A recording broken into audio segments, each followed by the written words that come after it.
The snow came down so hard it smothered every sound the battlefield tried to make. Rounds ripped through the frozen air, slamming into ice and rock like mallets striking coffin lids. When the formation finally fractured, they spotted her standing just behind the line alone in the center of the whiteout. For one measured breath. Her finger eased for one measured breath. Her finger eased back on the trigger, calm and deliberate.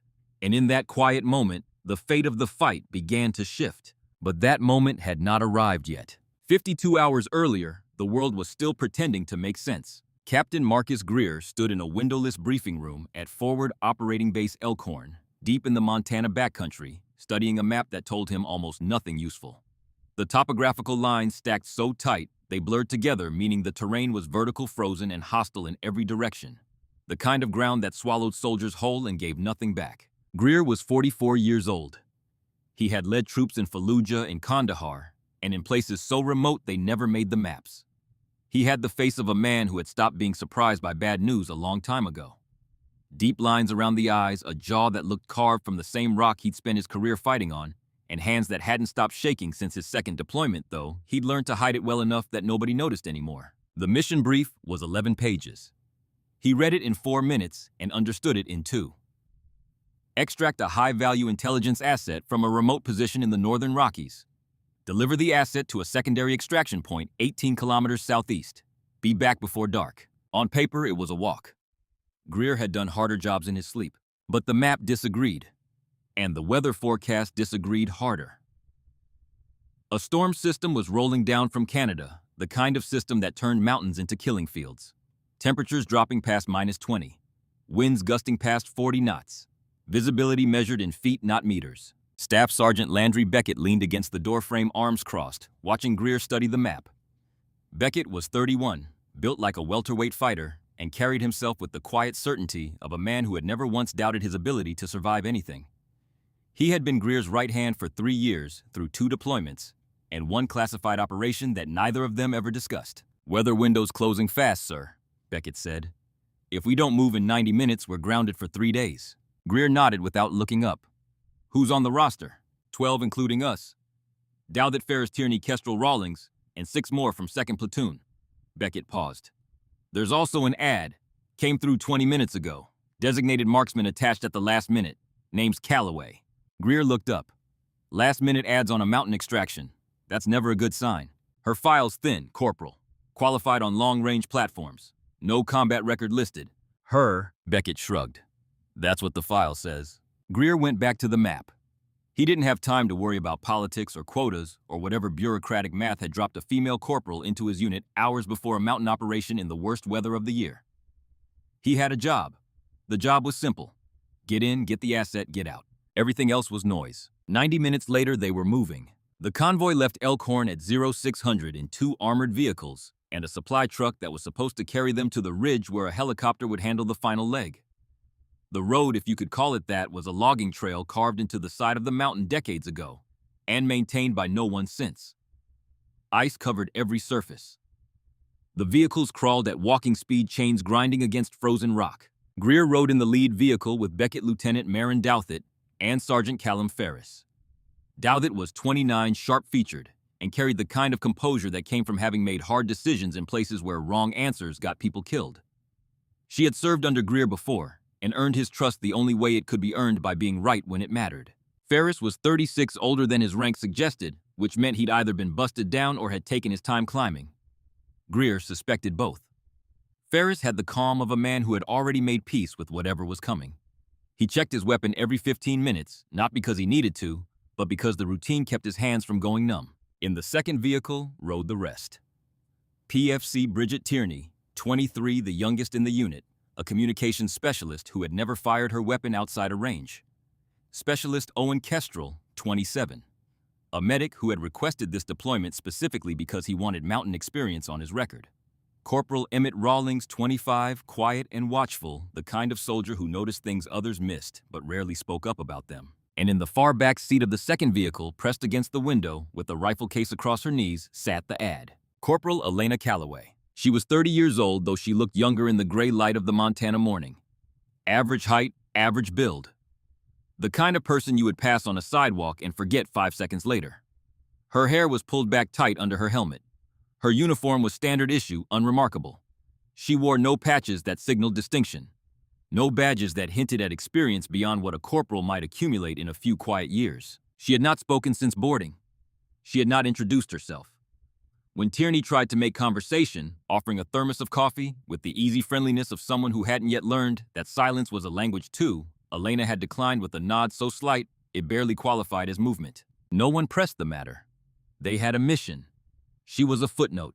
That was exactly how she wanted it. The convoy climbed for 2 hours. At 08:15, the storm arrived. It didn't build gradually. It hit like a wall. One moment, the road ahead was visible gray and icy, but navigable. The next, the world turned white. Wind slammed into the vehicles hard enough to rock them on their axles. Snow fell so thick and so fast that the windshield wipers became useless within seconds. The driver of the lead vehicle, a corporal named Hendricks, gripped the wheel with both hands and leaned forward, squinting into nothing. "I can't see the road, sir." "Stay on the tracks," Greer ordered. "Follow the ruts." But the ruts were disappearing under fresh snow, and the temperature was dropping fast enough that the diesel in the supply truck began to thicken. At 0900, the supply truck's engine coughed, sputtered, and died. No amount of coaxing brought it back. Greer stood in the howling wind staring at the dead truck, doing the math no commander wanted to do. They were 8 kilometers from the ridge. The vehicles couldn't go further.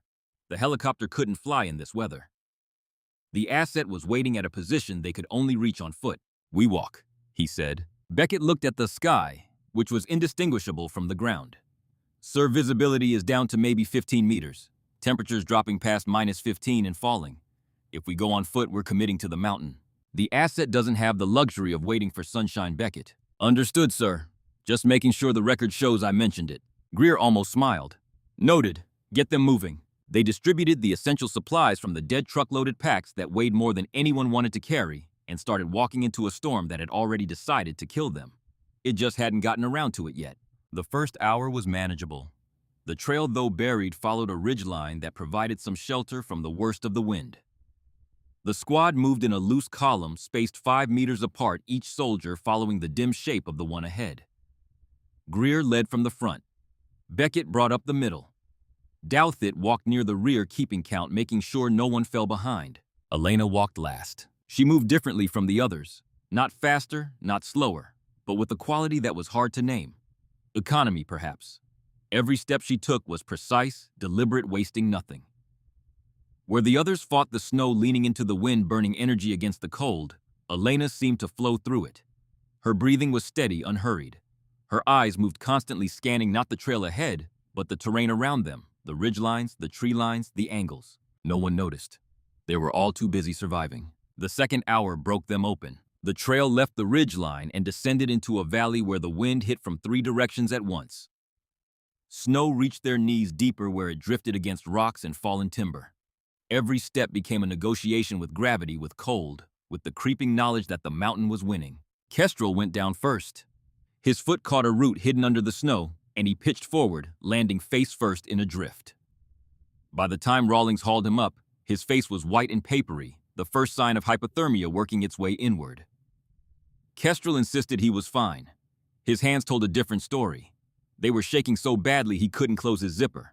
Tierney was struggling with the radio, trying to raise Elkhorn for a weather update, for a new extraction timeline, for anything that might tell them the world outside this storm still existed. The radio answered with static. Dead air. The mountains were eating their signals. "No comms, Captain," she reported, her voice tight but controlled. "We're running dark." Greer checked his watch. 4 hours since their last confirmed position report. The convoy meant to meet them at the ridge had never showed. No air cover, no medevac, no support of any kind. Just 12 soldiers holding a tightening perimeter against a mountain that had buried whole armies before them. "How much farther to extraction?" Douthit asked, pulling her weapon close for whatever warmth it pretended to offer. 2 clicks, Greer replied. "Maybe 3 in this weather." Behind them, nearly swallowed by the swirling white, Elena shifted the rifle case on her back and said nothing. She had been counting paces since the convoy died. She knew exactly how far they had come, exactly how far they had to go, and exactly how long it would take at their current speed, which was too slow by a factor of 3. She also knew something none of them did. They were being watched. She had seen the signs 40 minutes ago. A disturbance in the snow on a ridge 500 meters to the northwest. Not wind. Wind made random patterns. This was deliberate. Someone had crossed that ridge recently within the last 2 hours and tried to cover their tracks. They had done a decent job. Most soldiers would have missed it entirely. Elena was not most soldiers. She cataloged the information, filed it alongside the angle of approach, the likely number of personnel based on the width of the disturbance, and the tactical implications of an enemy force moving parallel to their route in a storm that provided perfect concealment. She said nothing because saying something would require explaining how she knew. And explaining how she knew would require revealing who she was. And who she was for the moment needed to remain exactly what her file said. A corporal, a designated marksman, a footnote. 600 meters to the northwest on the ridge, Elena had been studying. Colonel Sergei Volkov lowered his binoculars and permitted himself a thin smile. Volkov was 53 years old, though he looked a decade older. The mountains had aged him. Not just these mountains, but the ones in Chechnya and Georgia, in the high passes of the Hindu Kush, where he had fought wars that never made newspapers and killed men whose names were never recorded. He had the face of a cliff, all hard angles and weather-beaten stone, and eyes that had stopped reflecting light a long time ago. They absorbed it, took it in, and gave nothing back like the mountains themselves. He led a unit of 40 men. Mercenaries technically, though Volkov despised the word. Professionals. Specialists in mountain warfare, winter operations, and the particular kind of violence that happened in places too remote for rules to reach. They had been contracted for a specific task, paid by people whose identities Volkov neither knew nor cared to learn. The task was simple. Intercept an American unit moving through the northern Rockies. Eliminate all personnel. Leave no evidence the encounter had ever occurred. The storm would handle the last part. Volkov had tracked the Americans for 2 days. He had watched their convoy crawl up the mountain road. He had watched their supply truck die. He had watched them redistribute gear and begin their walk into the valley. And he had waited. Patience was the only virtue the mountains taught, and Volkov had learned it well. You didn't rush in cold terrain. You didn't waste rounds on suppression. You let the weather do half the work. You let the cold drain their strength. Let the snow blind them. Let the altitude thin their blood and slow their thinking. Then you tightened the circle step by step until escape vanished. He had run this maneuver dozens of times in terrain worse than this against enemies better equipped. It always ended the same way. Beside him, his second-in-command scanned the American column through a scope. Casimir, called Kaz by the men who knew him well enough to use the name, was 38 years old and built like a piece of industrial machinery. Broad shoulders, thick forearms, hands that looked capable of crushing stone. A scar ran from his left ear to his jawline, a souvenir from a fight in Grozny that had killed everyone else involved. Kaz was also a sniper. Not in the formal military sense, not the product of any school or program, but a self-taught marksman who had learned to shoot in the frozen forests of Siberia, hunting wolves with his grandfather's rifle before he was old enough to shave. He could put a round through a keyhole at 300 meters on a calm day. In weather like this, his range dropped considerably, but his instinct didn't. He understood wind and cold the way some men understood music, not intellectually, but in his bones. 12 targets, Kaz reported, his voice low and steady against the wind. Moving in column, spacing is poor. No flankers, no rear security worth the name. They're focused on survival, not tactics. Volkov nodded. Weapons, standard small arms. M4s, maybe 1 or 2 AR-15 platforms. Nothing with reach. Effective range in this weather, maybe 150 meters. 200 on a good shot. And us, Kaz smiled. It was not a warm expression. We're already inside their kill zone. They just don't know it yet. Volkov studied the column through his binoculars, counting heads, assessing movement, reading the body language of men being slowly crushed by cold. The officer leading them was competent. You could tell by the way he held the pace, by the way he positioned himself at the front, absorbing the worst of the terrain so his people didn't have to. A good commander, the kind that made soldiers fight harder than they should. It wouldn't matter. Then Volkov's glasses drifted to the back of the column and he paused. A lone figure slightly separated from the rest, carrying what appeared to be a rifle case across her back. The figure moved differently from the others, smoother, more controlled. Where the rest of the column fought the snow, this one seemed to negotiate with it. Kaz, far left rear of the column. What do you make of her? Kaz shifted his scope, studied the figure for a long moment. Female. Hasn't fired, hasn't spoken on radio that I can see. Probably support. Comms may be medical. She's carrying something long on her back, but she hasn't deployed it. A marksman, Kaz shrugged. Designated marksman, maybe. A checkbox on someone's roster. Political gesture. She hasn't shown anything that says otherwise. Volkov accepted the assessment. It aligned with his understanding. American units had been integrating women into combat roles for years now, but the reality on the ground rarely matched the policy briefs. Women served and some served well, but in conditions like these and terrain like this, the mathematics of physiology were unforgiving. Cold hit smaller bodies harder. Altitude punished lower muscle mass. The mountains didn't care about equality. When the assault begins, Volkov said, try to take her alive. Intelligence may want her for questioning. It was a casual decision, an afterthought.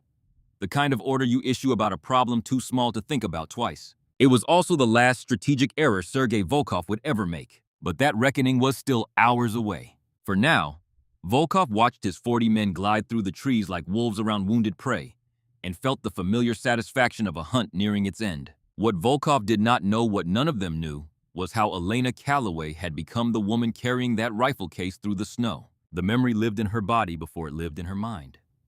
The cold was always the first thing that came back. Not the cold of Montana, which was severe but survivable, but the cold of the Alaskan interior, where she had been 19 years old and absolutely certain she was going to die. The program was called SOTIC, Special Operations Target Interdiction Course. It was the most demanding sniper training program in the American military, designed to break experienced shooters and rebuild them into something harder, sharper, more precise. Officially, it did not accept women. Elena was there because of a congressional mandate. A political problem dropped squarely into the hands of Master Sergeant Jack Harlan, the program's chief instructor, a man who solved problems by making them wish they had never existed. Harlan was 56 years old and looked like something carved from driftwood. Lean, weathered, with hands that moved slowly, but never wasted emotion. He had fought in wars that had no names, trained shooters, who later became myths, and watched more soldiers break than he could count. He spoke rarely, and when he did, every word carried the weight of experience so deep it had become geological. 9% of the men I train don't make it, Harlan told Elena on the first morning, standing in snow that reached his waist, his breath turning to ice before it cleared his lips. For a woman, the odds are worse. Not because of capability, because of biology. Cold hits you harder. Fatigue hits you faster. And the men in this program will not help you. They've been told not to. You succeed alone, or you don't succeed. Elena said nothing. She had learned early that arguments were a waste of energy. You didn't convince men like Harlan with words. You convinced them with results. Or you didn't convince them at all. Your first test starts now, Harlan said. He handed her an unmarked map. Follow the valley north. Reach the checkpoint by dawn. Be late and you fail. He didn't mention that the valley was a natural death trap. A funnel where winds screamed past 70 knots, where avalanches were common, where even seasoned Arctic troops avoided travel during storms. He didn't mention it because mentioning it would have been a kindness, and kindness was not part of the curriculum. Elena studied the map for 30 seconds, folded it into her jacket, and started walking. The valley tried to kill her 4 times. The first attempt was wind. Not ordinary wind. A force so violent it knocked her off her feet and sent her sliding across ice toward a ravine that dropped 200 feet into rocks. She caught herself on a tree root, fingernails tearing against frozen bark, and hauled herself back up. The second attempt was cold. Not the cold she had known growing up in rural Vermont where winters were hard, but survivable. This was cold as a physical assault, a thing with weight and intention pressing against her body from every direction, squeezing heat from her core, the way you wring water from a cloth. By the 6th hour, she could no longer feel her hands. By the 8th hour, she could no longer feel her feet. She kept walking. The third attempt was exhaustion. The kind that doesn't ask you to stop. It tells you. Her muscles stopped responding to conscious commands. Her legs moved on automatic, a mechanical repetition that had nothing to do with willpower and everything to do with the body that had been pushed past the point where quitting was a physical option. The fourth attempt was fear. Somewhere around hour 9, alone in darkness so complete, she couldn't see her own hands, with the wind screaming and the temperature dropping, and every rational part of her brain insisting that she was going to die out here. Fear arrived. Not gradually, not politely, but all at once, a black wave that crashed over her and pulled her under. She stopped walking. stood in the snow, and for the first and only time in the program considered turning back. The moment lasted 11 seconds. She counted them. Then she said something aloud, words she would remember for the rest of her life though. At the time, they felt less like a decision and more like a refusal. Fear is data. Cold is data. Process the data and move. She moved. She reached the checkpoint in 11 hours. 3 fingers frostbitten, hypothermia creeping in, ice forming on her eyelashes so thick she had to break it off to see.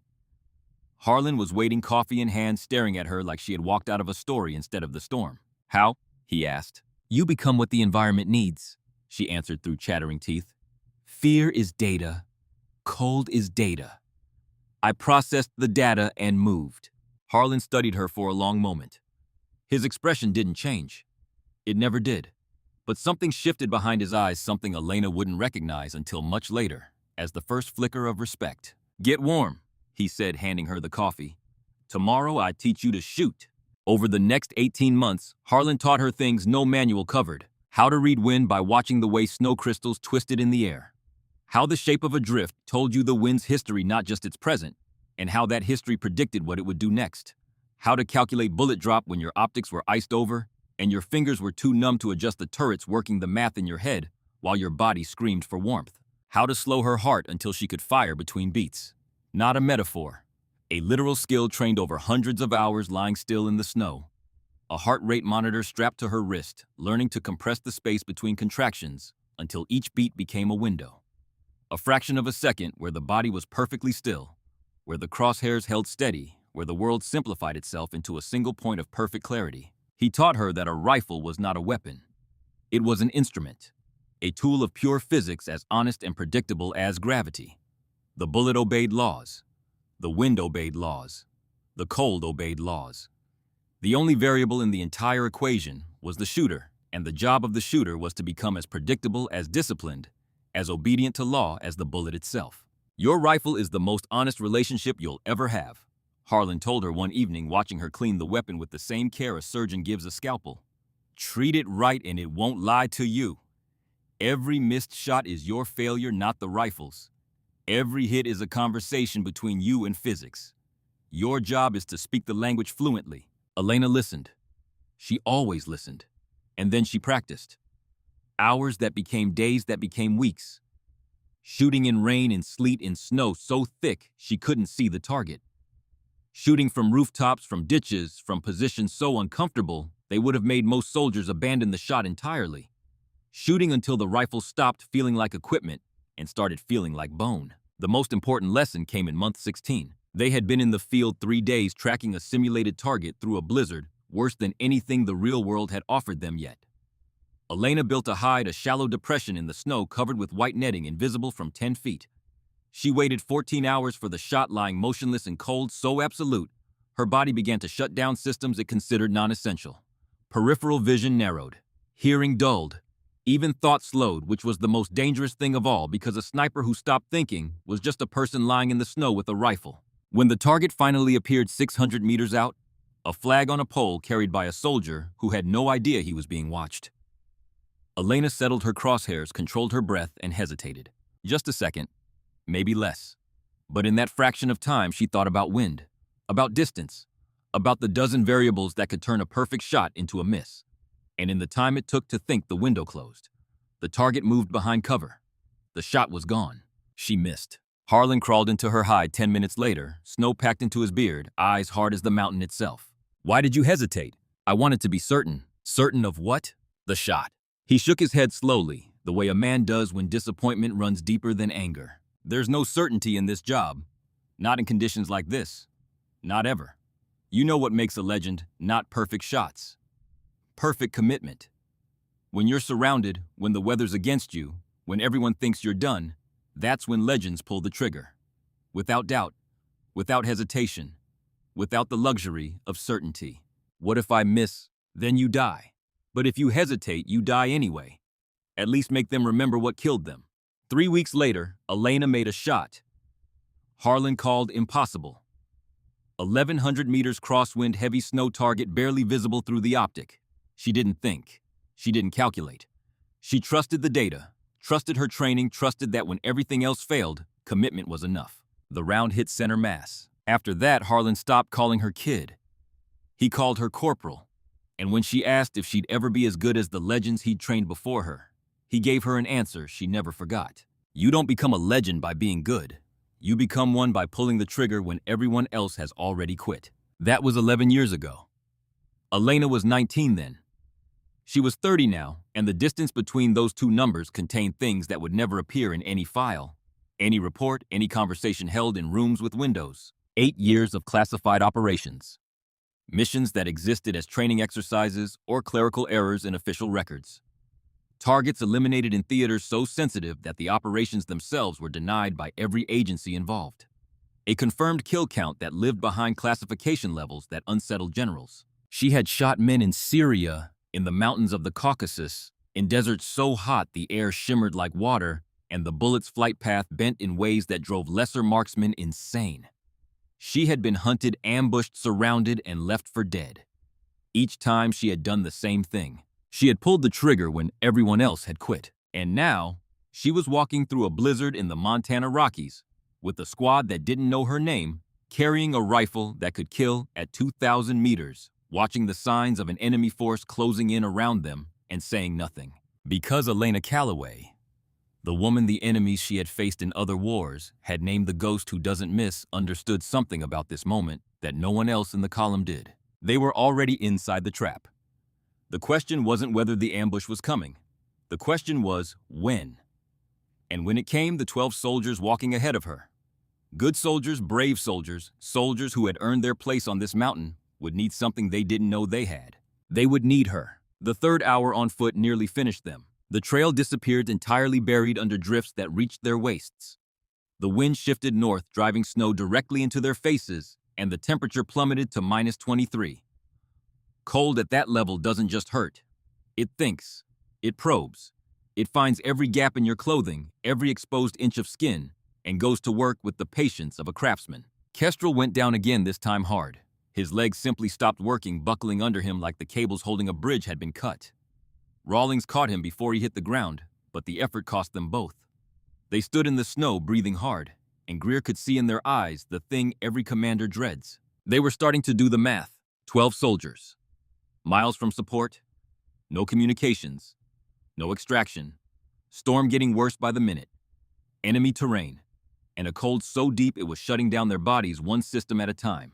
The math said they were already dead. They just hadn't fallen yet. Keep moving. Greer ordered, his voice steady, because the moment a commander's voice wavered was the moment his soldiers stopped believing. 1 foot in front of the other. That's all I'm asking. They moved. Slowly, painfully, each step a small act of defiance against a mountain that had decided they didn't belong. Tierney tried the radio one more time, cycling through frequencies, her fingers so numb she could barely work the dials. Static. Dead air. Nothing. Sir, she said, not looking up. We're completely cut off. Greer didn't respond. There was nothing to say that wouldn't make it worse. Ferris fell in beside him, voice low enough that only Greer could hear. Captain, we need to talk about the math. I know the math, Ferris. Then you know we're not all making it out of here on foot. Not in this weather. Not at this pace. Everyone makes it. Ferris studied him. Yes, sir. Just wanted to make sure we were on the same page. Behind them, Elena adjusted the rifle case on her back and continued to watch the ridgeline. The disturbance she had seen earlier had moved, paralleling their route, keeping pace, waiting. She counted the time between gusts, because the gusts created brief windows of increased visibility, and in one of those windows, lasting perhaps 3 seconds, she saw what she had been expecting. Movement in the tree line. 400 meters northwest. Not wind, not animals. Men. Moving with discipline, spacing themselves properly, using the terrain to stay hidden. At least 20 that she could count. Probably more. The formation was classic. A half-moon curving around their flank, preparing to close into a full encirclement. Textbook mountain ambush.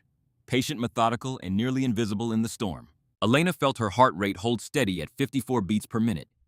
Her breathing didn't change. Her stride didn't alter. She processed the information the same way she processed wind speed or bullet drop.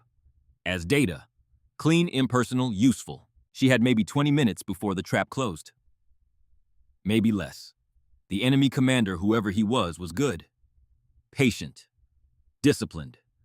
He was waiting for the perfect moment, which meant he was waiting for the storm to reach its worst, for the Americans to be at their most exhausted, most desperate, most vulnerable.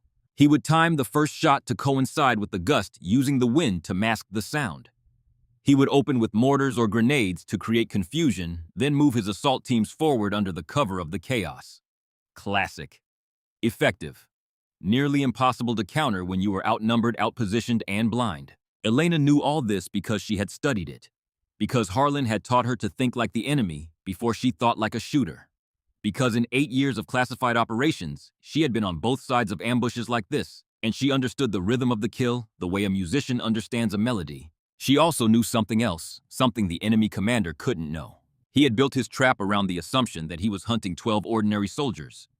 He had counted heads, assessed weapons, mapped positions, and concluded that the math was overwhelmingly in his favor. He had not accounted for her, and by the time he realized his mistake, it would be far too late to correct it. Elena reached behind her and unclipped the rifle case, shifting it from her back to a carry position at her side.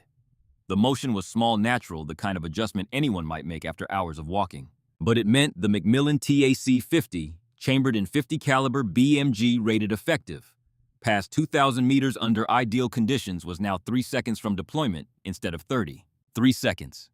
In a fight that was the difference between living and dying. The wind tore down from the north, sharp and biting, almost alive. Elena walked on, invisible, unnoticed, exactly where she needed to be. Ahead of her, 12 soldiers who did not know her name were about to discover what it meant. Behind her, 40 men who had dismissed her as irrelevant were about to learn the cost of that mistake. And somewhere in the space between them, in the white silence of a mountain that cared nothing for any of them, a legend waited for her moment. On the ridge above, Colonel Volkov checked his watch and keyed his radio. All units, final positions. Weapons team, confirm overwatch. The responses came back in order. Crisp, professional, each team confirming what Volkov already knew. His men were in place. The half moon had become a full circle. 40 rifles pointed inward at 12 targets who had no idea the world was about to collapse. Kaz settled behind his own rifle, a Dragunov SVD he had carried through more campaigns than he could count. The weapon was old, scarred, and ugly. It was also the most accurate thing in his life. He sighted through the scope, tracking the American officer at the front of the column. "Commander first?" he asked. Volkov shook his head. "Mortars first. Create chaos. Then the assault teams move. The commander dies in the crossfire. It looks like a battle, not an assassination." Kaz frowned slightly. "This feels too clean, Colonel. How did we know their exact route, their timing, their strength?" Volkov didn't look away from his binoculars. "We were given the information." "By whom?" "By someone on their side who decided this mission was a waste of resources." The words hung in the frozen air between them. Kaz was not a man who surprised easily, but this gave him pause. A betrayal from within the American ranks. Not a spy, not an ideological defector. Someone who had simply decided that the people walking through that valley below were not worth protecting. "What kind of asset are they extracting?" Kaz asked. "Unknown. The information we received didn't include that detail. Whoever leaked the route didn't think the asset mattered enough to mention." Volkov's smile returned, thin and cold as the wind. "Which means it's probably a person. Intelligence asset defector, someone with information worth dying for. It doesn't matter. They all died the same way, in the cold." He raised his hand. The signal. Across the mountainside, 40 soldiers steadied their weapons. Mortar teams loaded rounds. Assault elements checked magazines and chambered rounds with mechanical precision. The mountain held its breath. And then the first mortar left its tube with a hollow, resonant thump that the wind carried away almost instantly. The round arced through the falling snow, invisible, a dark shape cutting through a white world, and landed 30 meters to the left of the American column. The explosion was monstrous. A geyser of snow and frozen dirt erupted upward, showering the column with debris. The shockwave hit like a physical blow, staggering soldiers who were already struggling to stand. For one frozen second, nothing moved. Shock does that to people. The brain receives information so far outside its expectations that it simply stops processing. A gap in consciousness where the world rearranges itself from safe to lethal. Then training kicked in. "Contact!" Beckett yelled, dropping to one knee, weapon up. "Northwest quadrant." The tree line erupted. Muzzle flashes bloomed in the white like violent orange flowers, dozens of them fast and overlapping. The sound arrived a fraction later, the sharp crack of AK fire, stitching jagged lines through the snow around them. Greer's radio crackled with static and broken voices. Enemy signals close enough to drown out their own. He recognized the sound immediately. This was not chance contact. This was not bad luck. This was a textbook ambush executed with the patience and precision of men who had done this many times before. "Defensive positions," he shouted. "Use the boulders. Return fire." The squad broke apart, diving behind fallen timber and rocks half buried under snow. Kestrel struggled with his rifle, his fingers useless inside frozen gloves. Tierney abandoned the dead radio and grabbed her weapon, hands shaking but eyes steady. Greer squeezed off controlled bursts into the white haze with no way of knowing if any rounds found their mark. The snow swallowed tracers whole, turning the fight into a hollow, disorienting blur, broken only by sound and recoil. Combat, he had always believed, was the truest test of character. Not because it required bravery, which was common enough, but because it stripped away everything that wasn't essential. Every comfortable lie you told yourself about who you were and what you could endure got burned away in the first 10 seconds. What remained was the raw material. And in this moment, the raw material of his squad was being tested against conditions that would have broken units twice their size. Rawlings was firing steady, methodical 3-round bursts from behind a fallen pine, his face blank with concentration. Beside him, Tierney had abandoned the useless radio and picked up her rifle. She had never fired at a living target before. Her first shot went wide by meters. Her second was closer. By the fourth, her hands had stopped shaking, not because the fear had left, but because something older and more stubborn had replaced it: the refusal to die kneeling. Beckett moved between positions, redistributing ammunition from the wounded to the able. Kestrel, barely conscious, had managed to prop himself against a boulder and was feeding magazines to anyone who passed. His fingers were white and wooden, but they still worked. Barely. Rawlings caught a ricochet across the forearm, tearing fabric and skin. He didn't stop shooting, just pressed his sleeve against the wound and kept firing. Greer counted muzzle flashes, tried to estimate numbers, stopped when the count passed 30. The math was getting worse by the second. "They're flanking east," Ferris shouted from the far side of the perimeter. "Coming through the ravine." Douthit shifted her position and returned fire. Each shot measured despite the chaos around her. Still, for every shape that fell in the snow, 2 more seemed to rise out of the storm behind it. The ring was tightening fast. From the ridge, Volkov watched through his binoculars with the calm of a man observing weather. He had seen this before, dozens of times. The initial shock giving way to desperate resistance, the tightening perimeter, the gradual realization spreading through the defenders like cold through bone that there would be no rescue, no miracle, no story to tell afterward. Just the snow and the silence that always followed. He had learned this patience in Chechnya, in valleys that looked remarkably like this one, where Russian conscripts died in numbers that never reached the newspapers, and the survivors learned that the mountains rewarded only those who treated killing with the seriousness it deserved.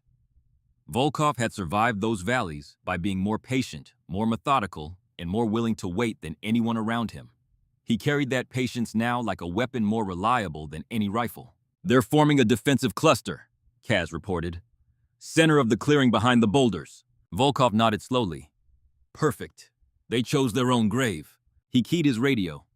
"All units tighten formation. No one gets out." The command flowed outward through the ranks. Men shifted positions with the patience of hunters who already knew the outcome. Snow cloaked them. Wind masked their movement. Volkov checked his watch. 10 minutes, maybe 15. Then it would be over. He swept his binoculars across the American line one final time, counting rifles, assessing resistance, calculating the end game, and there she was again. She had drifted to the far edge of the storm. She had drifted to the far edge of the perimeter, dropped to one knee behind a snowdrift and the broken trunk of a fallen pine, and was doing something with her hands. Assembling something long. Volkov frowned. "Kaz, the woman, what is she doing?" Kaz shifted his scope. Watched for 5 seconds. "She's setting up a rifle. Precision platform from the look of it. Long barrel, high magnification optic. Has she fired? Not once. Then she's irrelevant. A marksman who doesn't shoot in a firefight is either frozen or in shock. She's not a factor." Kaz hesitated. Something about the woman's movements tugged at a corner of his awareness. The way she assembled the weapon. No wasted motion, no fumbling. Smooth and practiced and automatic. The way a pianist's fingers find keys in the dark. The way a surgeon's hands move through a procedure performed 1,000 times. He had seen that kind of movement before. In men who had spent decades behind a rifle. In shooters whose skill had crossed the line from technique into something closer to instinct. But she was a woman. In an American infantry unit. In a role that looked like support. The odds of her being anything more than a political checkbox were negligible. She's not a factor, Kaz agreed. He turned his scope back to the men who were shooting. Below them, unseen and unhurried, Elena Calloway fed a single round into the chamber of the Macmillan TAC-50 and felt the bolt lock forward with a sound like a promise being kept. She did not look at the soldiers fighting around her. She did not listen to the gunfire or the shouts or the sound of Kestrel gasping for breath behind a boulder 10 meters away. She did not register the fear or the cold or the mathematics of 12 against 40 that said this fight was already decided. She looked through her scope, and she began to read the battlefield the way Harlan had taught her to read it. Not as chaos, but as language. Every muzzle flash was a word. Every movement was a sentence. Every pause between bursts was punctuation. And somewhere in that language, written in fire and snow, was the name of the man who thought he had already won. She tracked the flow of enemy fire the way a meteorologist tracks weather patterns. Not the individual shots which were meaningless, but the system. The way fire shifted in waves, some positions suppressing while others advanced. The way certain sectors went quiet just before others erupted, meaning someone was coordinating the rhythm. The way the entire assault breathed, expanding and contracting with the discipline that told her this was not a militia or a group of opportunists. This was a professional unit led by a professional commander executing a plan that had been rehearsed and refined over many operations. Professional units had a weakness, though. The same discipline that made them lethal also made them predictable. They followed doctrine. They trusted hierarchy. And hierarchy meant one thing. Somewhere out there, one man was making the decisions. One voice on the radio. One pair of eyes reading the battlefield. One mind holding the entire assault together. Kill that mind and the body would collapse. Elena shifted her scope north past the muzzle flashes, past the advancing shapes into the space behind the assault line where commanders positioned themselves. Close enough to see far enough to survive. It was a universal instinct. Officers stood where they could observe without being observed. They chose high ground. They chose angles with clear lines of sight. They chose positions that said authority without saying target. She scanned the ridgeline. Methodical. Patient. The way Harlan had taught her to search. Not looking for a person. Looking for a pattern that didn't belong. A shape that was too still in a world of movement. A silhouette that faced the wrong direction, watching the battle instead of fighting it. She had time. Not much, but enough. Enough to find him. Enough to calculate wind and drop and drift, and the 1,000 invisible forces that existed between her trigger finger and his chest. Enough to do what she had been trained to do, in conditions exactly like these on mountains, exactly like this one against men who had made the same mistake these men were making now. They had looked at her and seen nothing worth fearing. That was always their last mistake. Elena settled into position. Her heart rate descended through the numbers like a diver sinking into deep water. 54, 52, 50. Her breathing slowed to a cadence drilled into her by a man who believed the body was just another machine, and machines could be mastered. 4 seconds in, 8 seconds out. The cold didn't register. She had trained in conditions worse than this. In Alaska, in northern Canada, in programs that would have hospitalized most soldiers inside a week. To her, cold was not pain. Cold was data. Her body had already compensated. Core temperature balanced through deliberate micro-movements she had practiced until they became automatic. Blood flow managed, muscle tension distributed so that nothing cramped, nothing locked, nothing interfered with the single task that mattered. The rifle felt like an extension of her skeleton. The Macmillan TAC-50, chambered in 50 caliber BMG, a weapon so powerful it could disable light vehicles and penetrate hardened cover, at distances most shooters couldn't even see, let alone hit. She had carried variations of this rifle for 8 years. She knew its temperament the way you know an old friend. The faint creep of the trigger before the break. The way the barrel responded to temperature.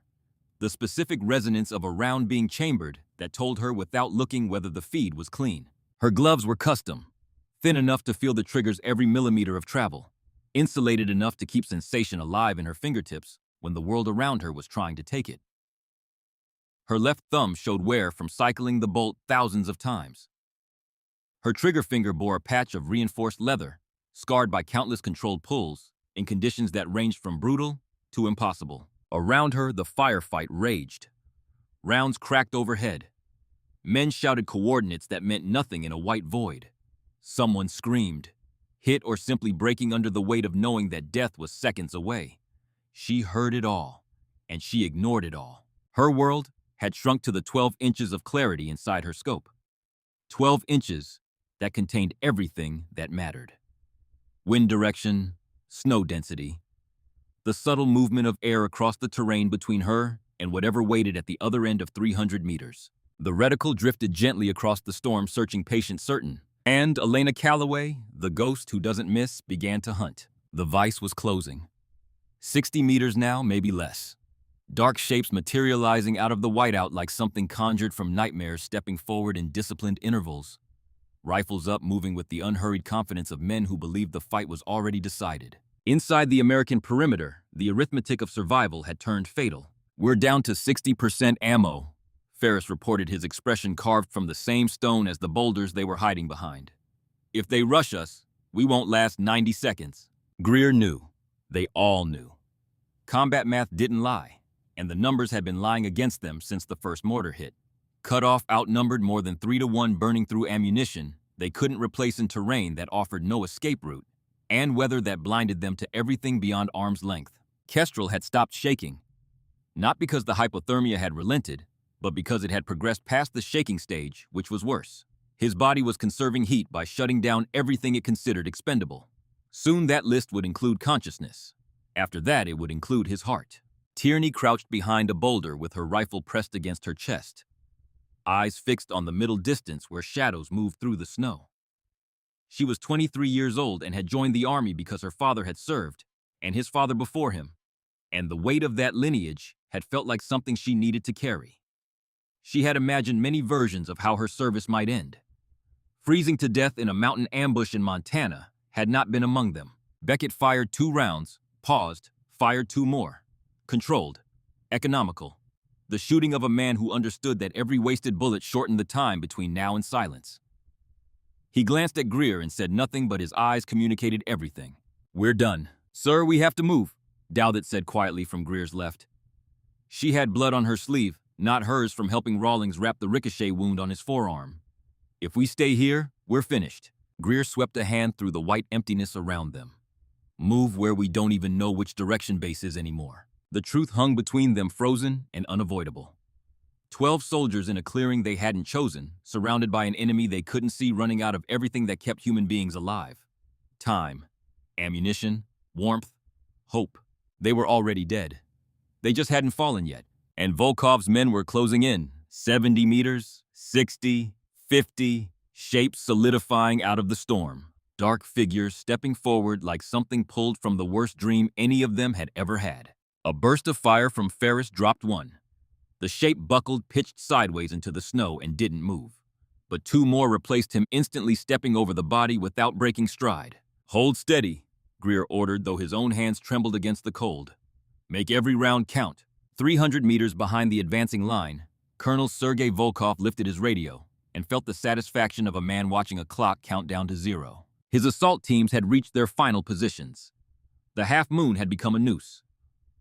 Overlapping fields of fire covered every angle of the American perimeter. The boulders the Americans had chosen as cover would become their coffin walls in approximately 90 seconds. "All units on my mark," Volkov said into the radio, his voice cold and absolute. "Advance." He stood slightly elevated on a snow-covered rise, the position he always chose. High enough to see the field, low enough to avoid silhouetting himself against the sky. Binoculars in one hand, radio in the other. The posture of command.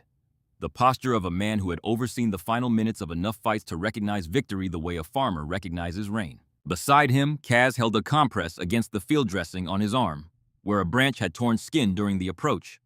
Minor. Irrelevant.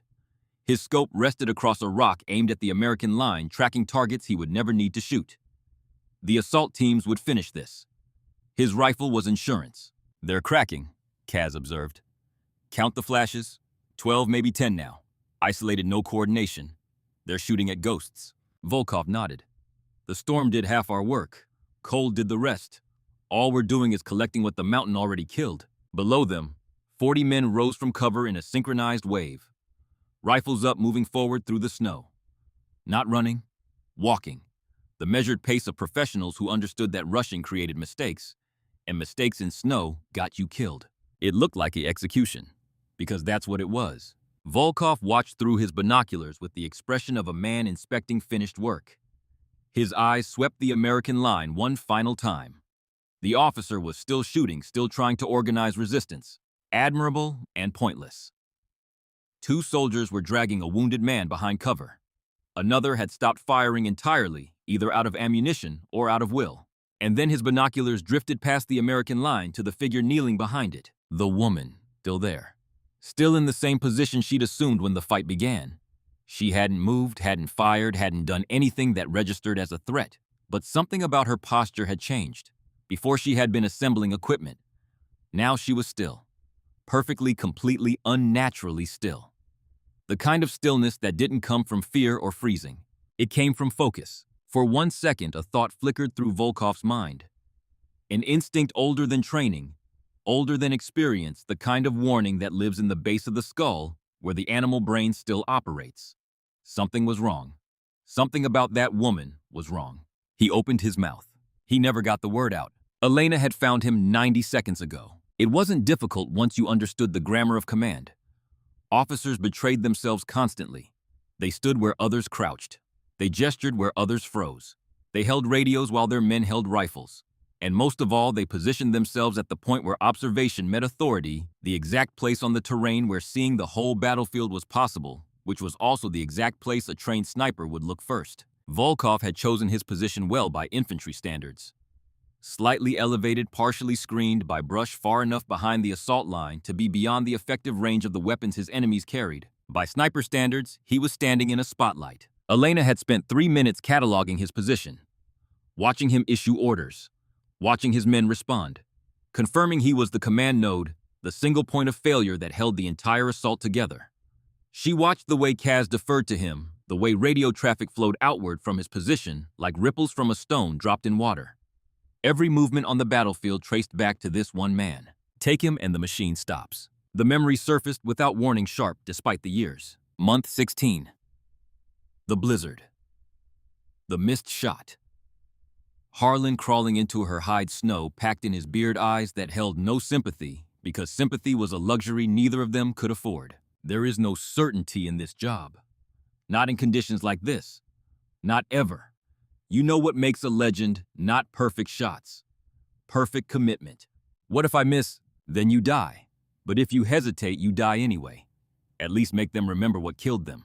Elena did not hesitate. The wind shifted 5 degrees west, gusting near 22 knots. She corrected without conscious thought the adjustment flowing through her hands like reflex. Temperature -8 Celsius. Barometric pressure falling. A new front rolling in behind the storm, meaning conditions would deteriorate further. She accounted for every variable, not by thinking about them, but by feeling them. 18 months of Harlan's training had turned calculation into instinct. The numbers existed in her hands, her breath, the alignment of her spine. Her finger slid from the trigger guard onto the trigger itself.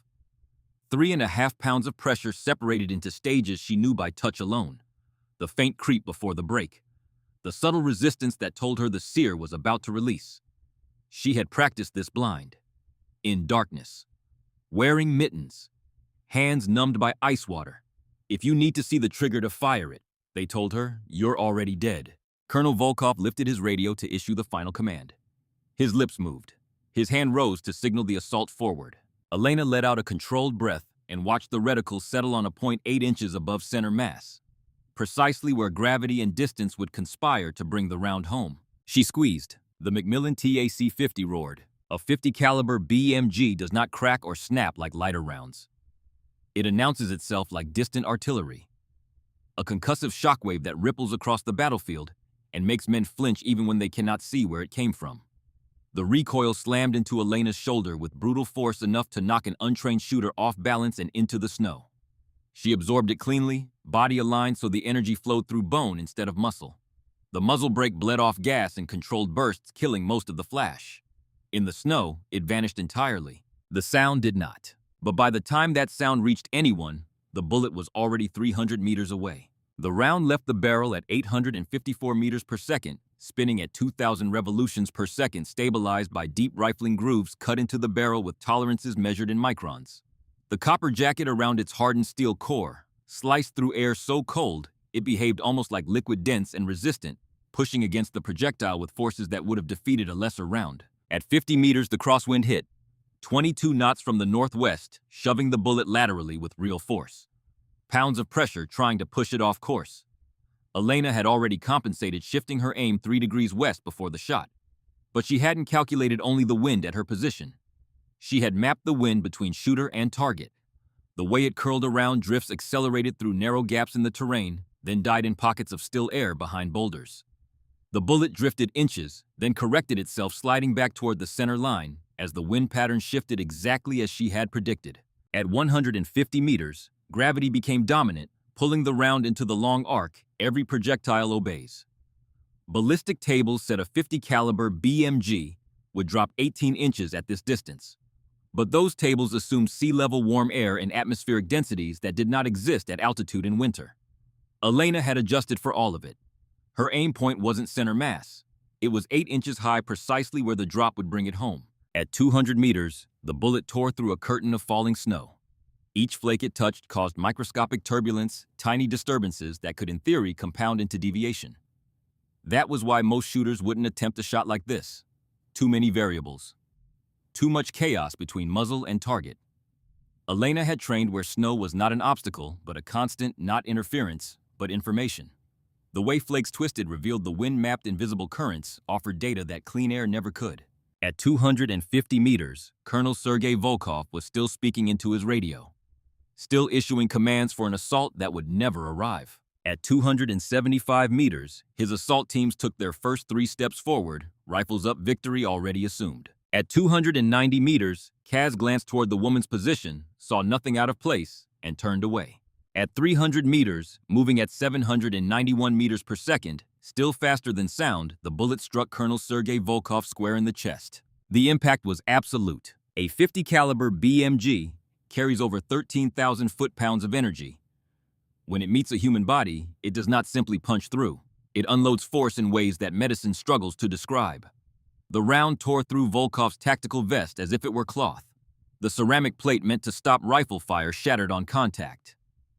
The bullet continued through sternum, through the left ventricle of his heart, through his spine, and exited his back in a violent spray that painted the snow crimson for 10 feet behind him. Volkov never felt it. The hydrostatic shock, the pressure wave racing through fluid-filled tissue faster than the bullet itself, shut down his nervous system before pain could register. His brain ceased processing information in the same instant his heart ceased pumping blood. He collapsed like a marionette whose strings had been cut in a single stroke. Radio still clutched in his hand. His final order forever unfinished. His eyes open, staring at a sky he could no longer see already, filling with snow that would soon erase every trace that he had ever stood there. The sound of the shot arrived a fraction of a second later, rolling across the mountain like thunder from a clear sky. But by then, the battlefield was already something else entirely. Elena cycled the bolt without looking. Muscle memory performing the work her conscious mind had already moved past. The spent casing spun away into the snow, a small brass cylinder that would be buried in minutes and never found. A fresh round slid into the chamber with a quiet click that meant nothing to anyone but her. She didn't watch Volkov fall. She was already searching for the next problem. For 3 long seconds, the world stopped. Volkov's body lay motionless in the snow, blood spreading outward in a dark halo that steamed faintly in the frozen air. 40 soldiers stared at it, unable to process what they were seeing. When the human mind encounters the impossible, it stalls. It searches for logic and finds only absence. A commander who had been speaking, giving orders alive, was now a shape in the snow, leaking heat into the mountain. Kaz was the first to break free. "Sniper!" he screamed, diving behind the rock where his own rifle sat. "Contact south." But even as he shouted, his eyes searched the wrong direction. They all did. They had mapped the American line, marked every shooter, logged every muzzle flash. The round had to have come from there, except it couldn't have. The Americans were 300 meters out, carrying short-barreled rifles effective to maybe 200 meters in this weather. None of them had been aiming toward the ridge. None of them owned a weapon capable of that shot. 300 meters, through a blizzard, in winds gusting past 25 knots, against a target they shouldn't have been able to see, let alone hit. Impossible. And yet Volkov was dead. Kaz whipped his scope toward the American perimeter, scanning desperately. He passed over the soldiers firing from behind boulders. passed over the wounded man being dragged to cover, passed over the communications specialist crouching beside the dead radio, and found her, the woman, and still kneeling behind the snowdrift and the broken pine. But she had changed. Before she had been assembling. Now she was shooting. The long rifle was seated against her shoulder, optic pressed to her eye, and even as Kaz watched, he saw her right hand cycle the bolt with a fluidity that made his stomach drop. That motion. That precise, unhurried mechanical cycling of the bolt. He had seen it only in men who had fired tens of thousands of rounds. Men who had spent years in the field. Men whose skill had become so deeply embedded in muscle and nerve that it no longer required thought. "South quadrant," he screamed into his radio.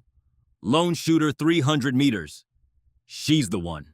The woman is the shooter." But 300 meters in a blizzard might as well have been 3 kilometers. The snow was too thick. The wind too violent. His own men couldn't draw a clean bead on a target they could barely see. Some fired in her direction anyway, rounds snapping through the air wide of her position, hitting snow and rock, and nothing that mattered. Kaz grabbed his Dragunov and tried to sight her.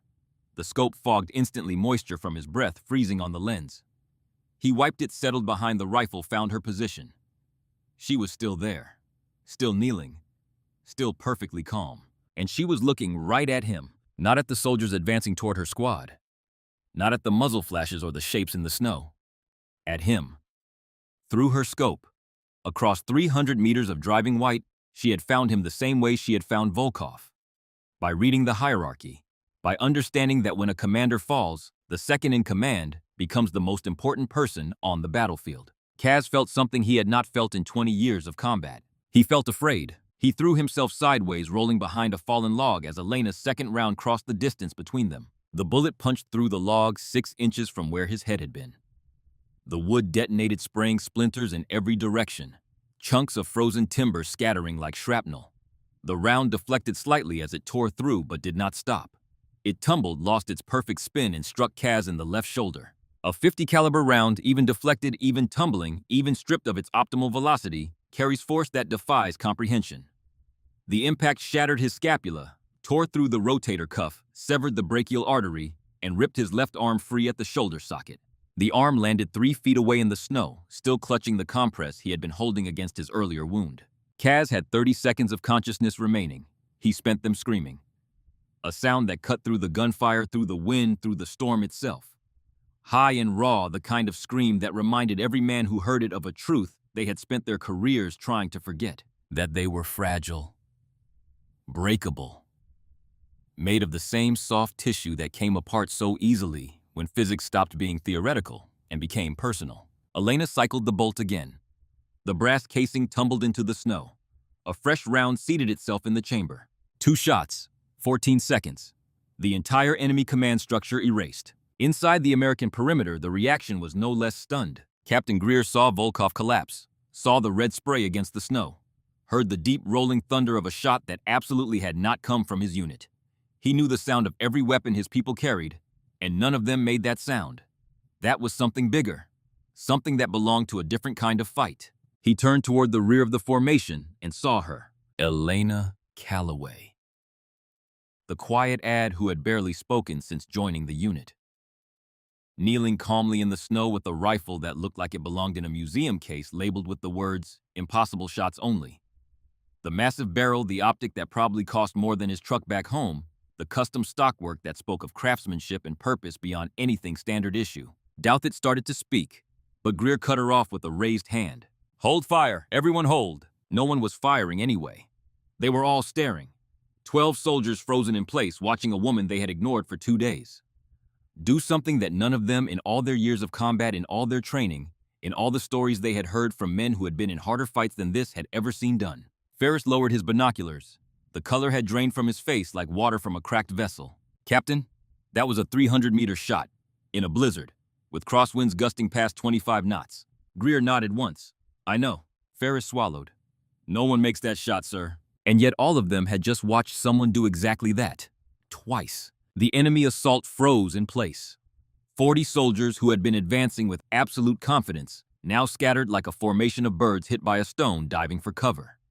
Pressing themselves into the snow, trying desperately to understand what had just erased their commander and crippled his second in a span of seconds, so brief that most of them hadn't even registered the first shot before the second arrived. Elena ignored them completely.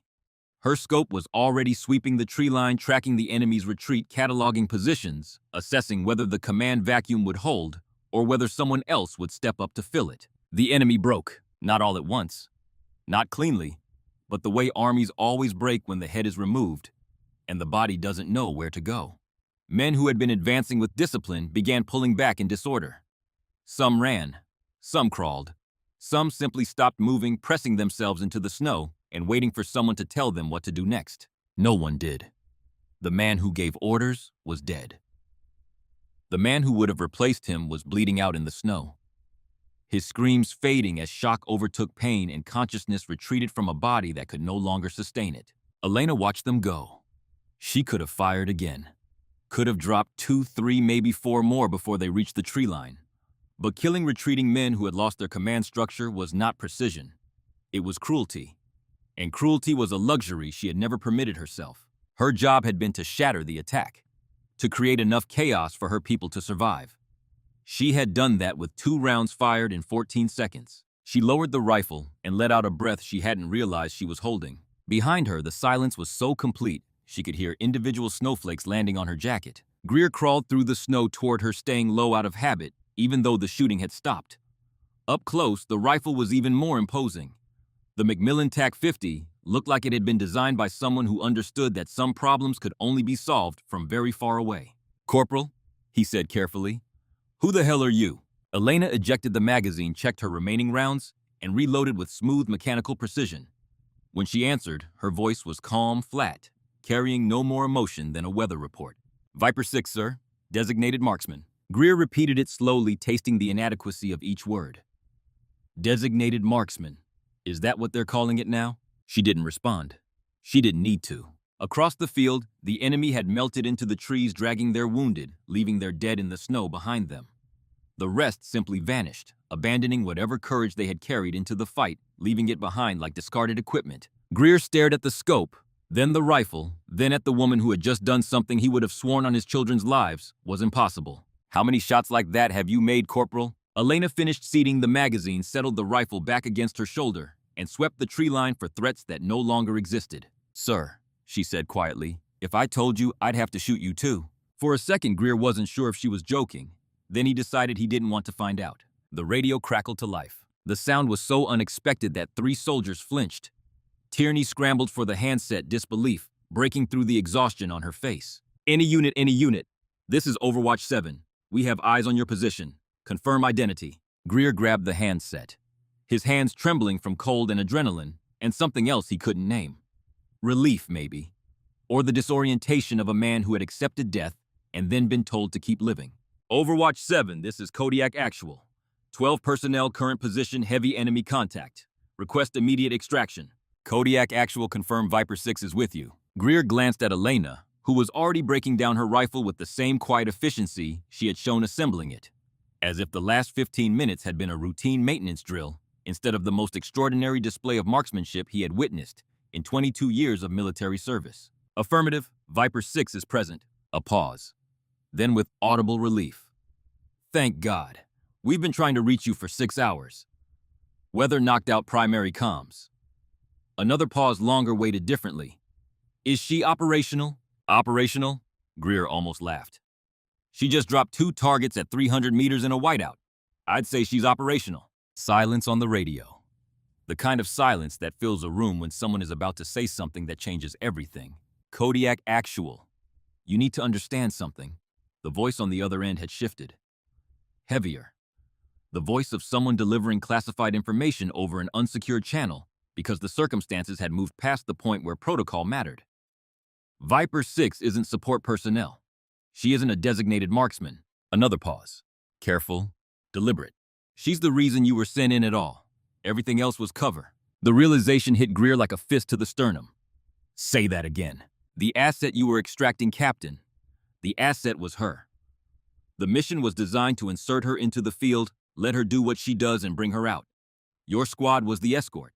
You were never the primary element. She was." Behind Greer, doubt that it had gone completely still.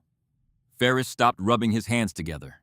Even Kestrel, barely conscious, propped against a boulder with snow accumulating on his shoulders, seemed to be listening. "She's been lying to us," Dowdett asked, her voice tight with something between anger and awe. "She's been protecting you," the radio corrected. "If the enemy had known who she was, they would have sent 200 men instead of 40. They would have called in artillery. They would have burned this entire mountainside to ash to kill her. Her anonymity was your armor." "Who is she?" Greer asked quietly. The pause that followed felt like it lasted the rest of winter. "Her real call sign is Viper. Just Viper. She's been operating in classified theaters for 8 years. Confirmed kill count is classified. But her targets gave her a name. Translated from several languages, it comes out roughly the same every time. A beat. The ghost who doesn't miss." Tierney made a small involuntary sound. Rawlings, still bleeding through his field dressing, sat down in the snow and stared at Elena's back with an expression that had passed beyond surprise into something closer to reverence. 3 years ago, the voice continued, she was alone in Syria. Insurgents had her surrounded in a bell tower. 52 hostiles closing in from every direction. They believed she was trapped. She killed 19 of them in 4 minutes, then walked out while they were still trying to figure out where the shots came from. 2 years ago, Caucasus. Classified operation. Enemy forces had thermal imaging night vision air support. She was on foot, alone. They hunted her for 6 days through mountain terrain. When it ended, 12 enemy soldiers were dead, including 2 field commanders. She extracted with a sprained ankle and minor frostbite. 6 months ago, she requested this mission specifically. Said the terrain reminded her of her training grounds. Command told her it was too dangerous. She came anyway, embedded herself with your unit. Figured if she could protect a full squad and complete the objective simultaneously, it proved she hadn't lost her edge. Greer looked at Elena again. Really looked this time the way you look at something when you realize you've been seeing it wrong from the beginning. She was around 30, average build, the kind of face you'd pass on a street and never remember. Nothing about her appearance suggested what she was. Nothing about her bearing announced the violence she was capable of. She was in every visible way exactly what her thin personnel file had claimed. A corporal, a designated marksman, a footnote. And that was the most terrifying thing about her. "Why didn't she tell us?" Dowdett asked. "We could have positioned her differently, used her better." "She doesn't need to be used differently, Lieutenant. And she didn't tell you because that's not how she operates. Viper doesn't command, doesn't stand in the spotlight. She shows up when everything is about to fall apart, takes the shot no one else can make, and disappears before anyone thinks to thank her." Beckett, who had been silent through all of it, spoke for the first time. "Is she even human?" The radio laughed, a short, startled sound that felt alien in the middle of so much white silence and recent death. "She'd tell you she's just a soldier doing her job. But I've seen her file. I know what she's capable of. Human, probably. But she's the kind of human the rest of us are grateful exists when the world sends monsters." Elena stood. The rifle case was locked and slung across her back. She turned toward the unit for the first time since the fighting began, and her face was exactly what it had been since she joined them 2 days ago.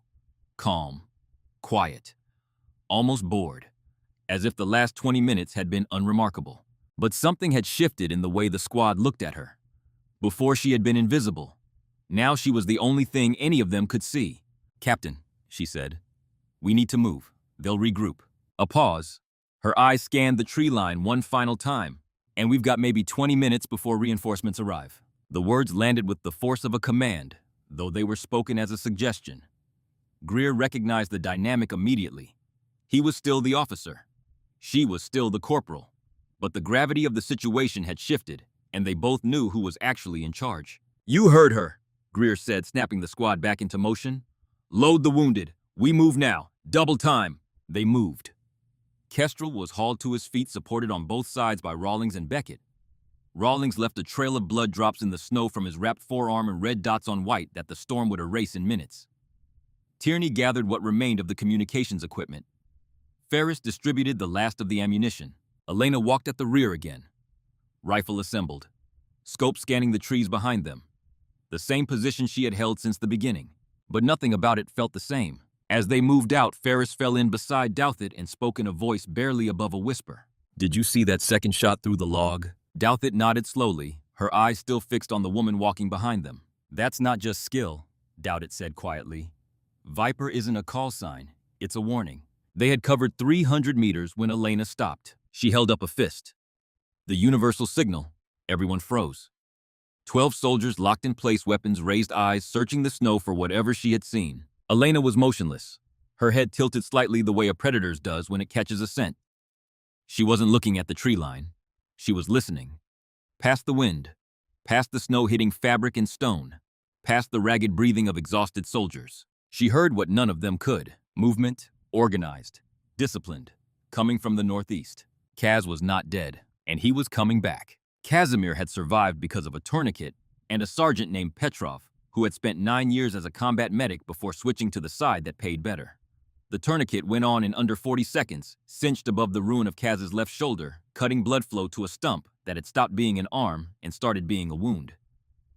Petrov packed the exposed tissue with hemostatic gauze, wrapped it in a compression bandage, and injected enough morphine to kill the worst of the pain without dulling the mind behind it. Kaz was conscious in 90 seconds, speaking in 2 minutes, issuing orders in 3. The morphine softened the edges of the world, turned the screaming white of the storm into something almost bearable, but it did not touch the thing burning in the center of his chest. That heat had nothing to do with chemistry. It was recognition. He had been outshot. Not outfought, not outmaneuvered in any way his training could explain, but beaten at the one thing he had believed with the absolute certainty of a man who had tested the belief 1,000 times that no one in these mountains could do better than he could. A woman, 300 meters away, through a blizzard. 2 shots, 1 kill, 1 catastrophic wound. Through a log, he had dismissed her. They all had. And that dismissal had cost them their commander, cost Kaz his arm, cost 15 of their 40 men the will to keep fighting. The remaining 25 had scattered into the tree line when Volkov fell, driven by the primal instinct of soldiers who suddenly found themselves in a fight with no leader and no plan. Kaz gathered them in 7 minutes. Not all of them. Some had run too far too fast, melting into the storm with no intention of returning. But 15 answered when he called. 15 men who were afraid, disorganized, missing their commander, but still professional enough to recognize that a man giving orders was better than no man giving orders. Even a man with 1 arm. Kaz leaned against a tree, his right hand gripping a compact assault rifle he'd taken from a soldier who no longer needed it. The Dragunov was gone, buried in snow somewhere near Volkov's body. It didn't matter. The Dragunov was a precision weapon designed for distance, for the kind of patient-calculated shooting that required 2 hands, a stable platform, and time. None of those things existed anymore. What existed was this. The Americans were moving southeast. He could track them by sound, by the disturbance their passage left in the snow, by the occasional crack of a branch under a boot. They were slow, burdened by wounded, exhausted by cold and combat. Their extraction point was somewhere to the south, which meant they would follow the valley floor, which meant he knew where they would be. And he knew something else. Something that changed the equation entirely. He knew what the woman was. Not her name, not her file, not her history. But he knew what she could do because she had done it to him. She was a precision shooter of extraordinary skill, operating with a bolt-action rifle that gave her devastating power at range, but made her vulnerable at close quarters. A bolt-action rifle fired 1 round at a time. Between each shot, the shooter had to cycle the bolt, eject the spent casing chamber, a new round reacquire the target. In ideal conditions, a skilled operator could manage that cycle in 2 to 3 seconds. 2 to 3 seconds was an eternity in a close-range firefight. At 300 meters, she was untouchable. At 200, dangerous. At 100, still lethal, but far less dominant. At 50 meters, with multiple targets moving fast from different angles, the advantage shifted entirely. A bolt-action rifle against a squad of men with automatic weapons at close range was a mismatch that no amount of skill could overcome. The solution was simple. Don't fight her at her distance. Fight her at yours. Listen to me, Kaz said to the 15 men gathered in the trees. His voice was steady, stripped of everything except command. The morphine helped, but it was more than that. Pain had a way of clarifying things, of burning away everything that wasn't essential. The woman with the long rifle is the threat, not the soldiers. The soldiers are tired, low on ammunition, and moving slow. The woman is the reason the colonel is dead. She is the reason we are here in the trees instead of standing over their bodies. He paused. Let the weight of that settle. We are not going to make the same mistake twice. We are not going to line up and walk toward her at a distance where she can pick us apart. We are going to split into 3 elements. We are going to move fast, stay low, use the terrain, and close the distance until her rifle becomes a disadvantage instead of an advantage. At 50 meters, she is one woman with a slow gun. We are 15 men with fast ones. Petrov, checking the tourniquet one more time, looked up. And if she sees us coming, Kaz's jaw tightened. The scar along his face pulled white against reddened skin. Then she kills one of us. Maybe two. But she cannot kill all of us. Not at close range. Not with a bolt action. The mathematics favor us. We just have to survive the approach. He pushed himself off the tree with his remaining arm. Pain flared through his shoulder and down his spine, a white-hot current that the morphine could dampen, but not extinguish. He absorbed it, converted it to fuel, redirected it toward the cold, calculating place in his mind where tactical problems lived. Move in 3 minutes. No radio communication. Hand signals only. She found the colonel by tracking our radio traffic. She reads command structures. She knows how we think. So we stop thinking like a unit and start thinking like wolves. 15 men checked their weapons, pulled balaclavas tight, and prepared to move back into a storm they had been grateful to escape from 5 minutes earlier. Kaz led from the front, one-armed, bleeding through his bandage, running on morphine and rage, and the particular kind of fury that only comes from being humiliated by someone you never saw coming. He had underestimated her once. He would not do it again. 300 meters to the southeast, Elena Calloway held up her fist, and 12 soldiers stopped breathing. She listened. The wind carried fragments of sound that meant nothing to untrained ears. Snow compacting under weight. The faint metallic click of a magazine being seated.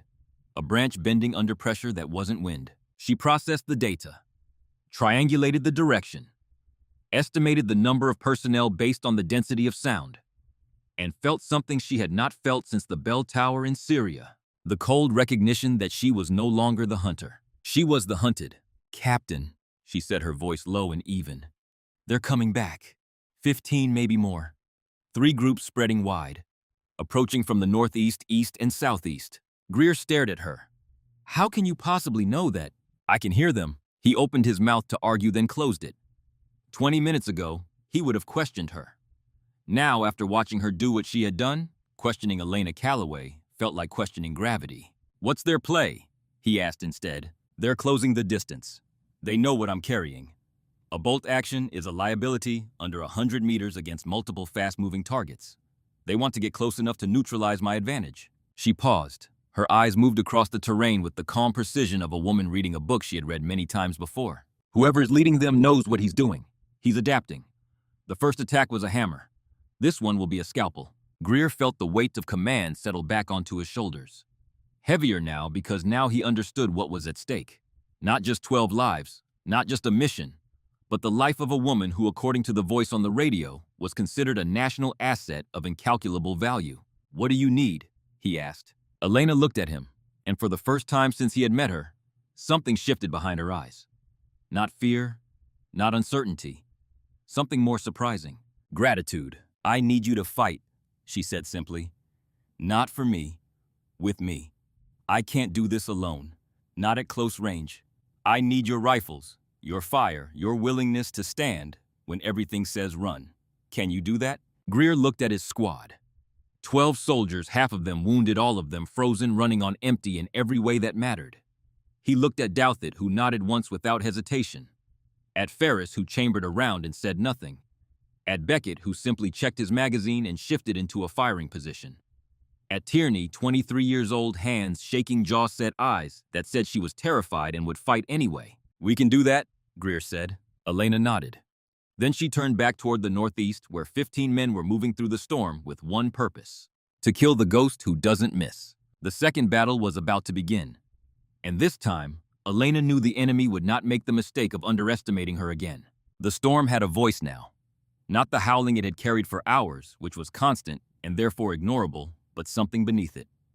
A rhythm, a pulse. The sound of 15 men moving through deep snow with the deliberate patience of predators who had learned at terrible cost that haste against this particular prey was suicide. Elena heard them the way a blind woman reads a room. Not through sight, but through the thousand small vibrations the world offered to anyone willing to listen. The compression of snow under boots, the whisper of fabric against brush, the faint, almost inaudible click of a safety being thumbed from safe to fire.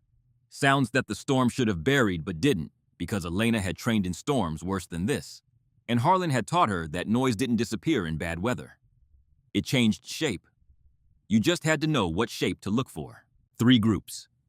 She was certain now. 5 men approaching from the northeast, moving in a shallow arc designed to flank. 5 more from the east following the ravine where the terrain would mask their movement until they were dangerously close.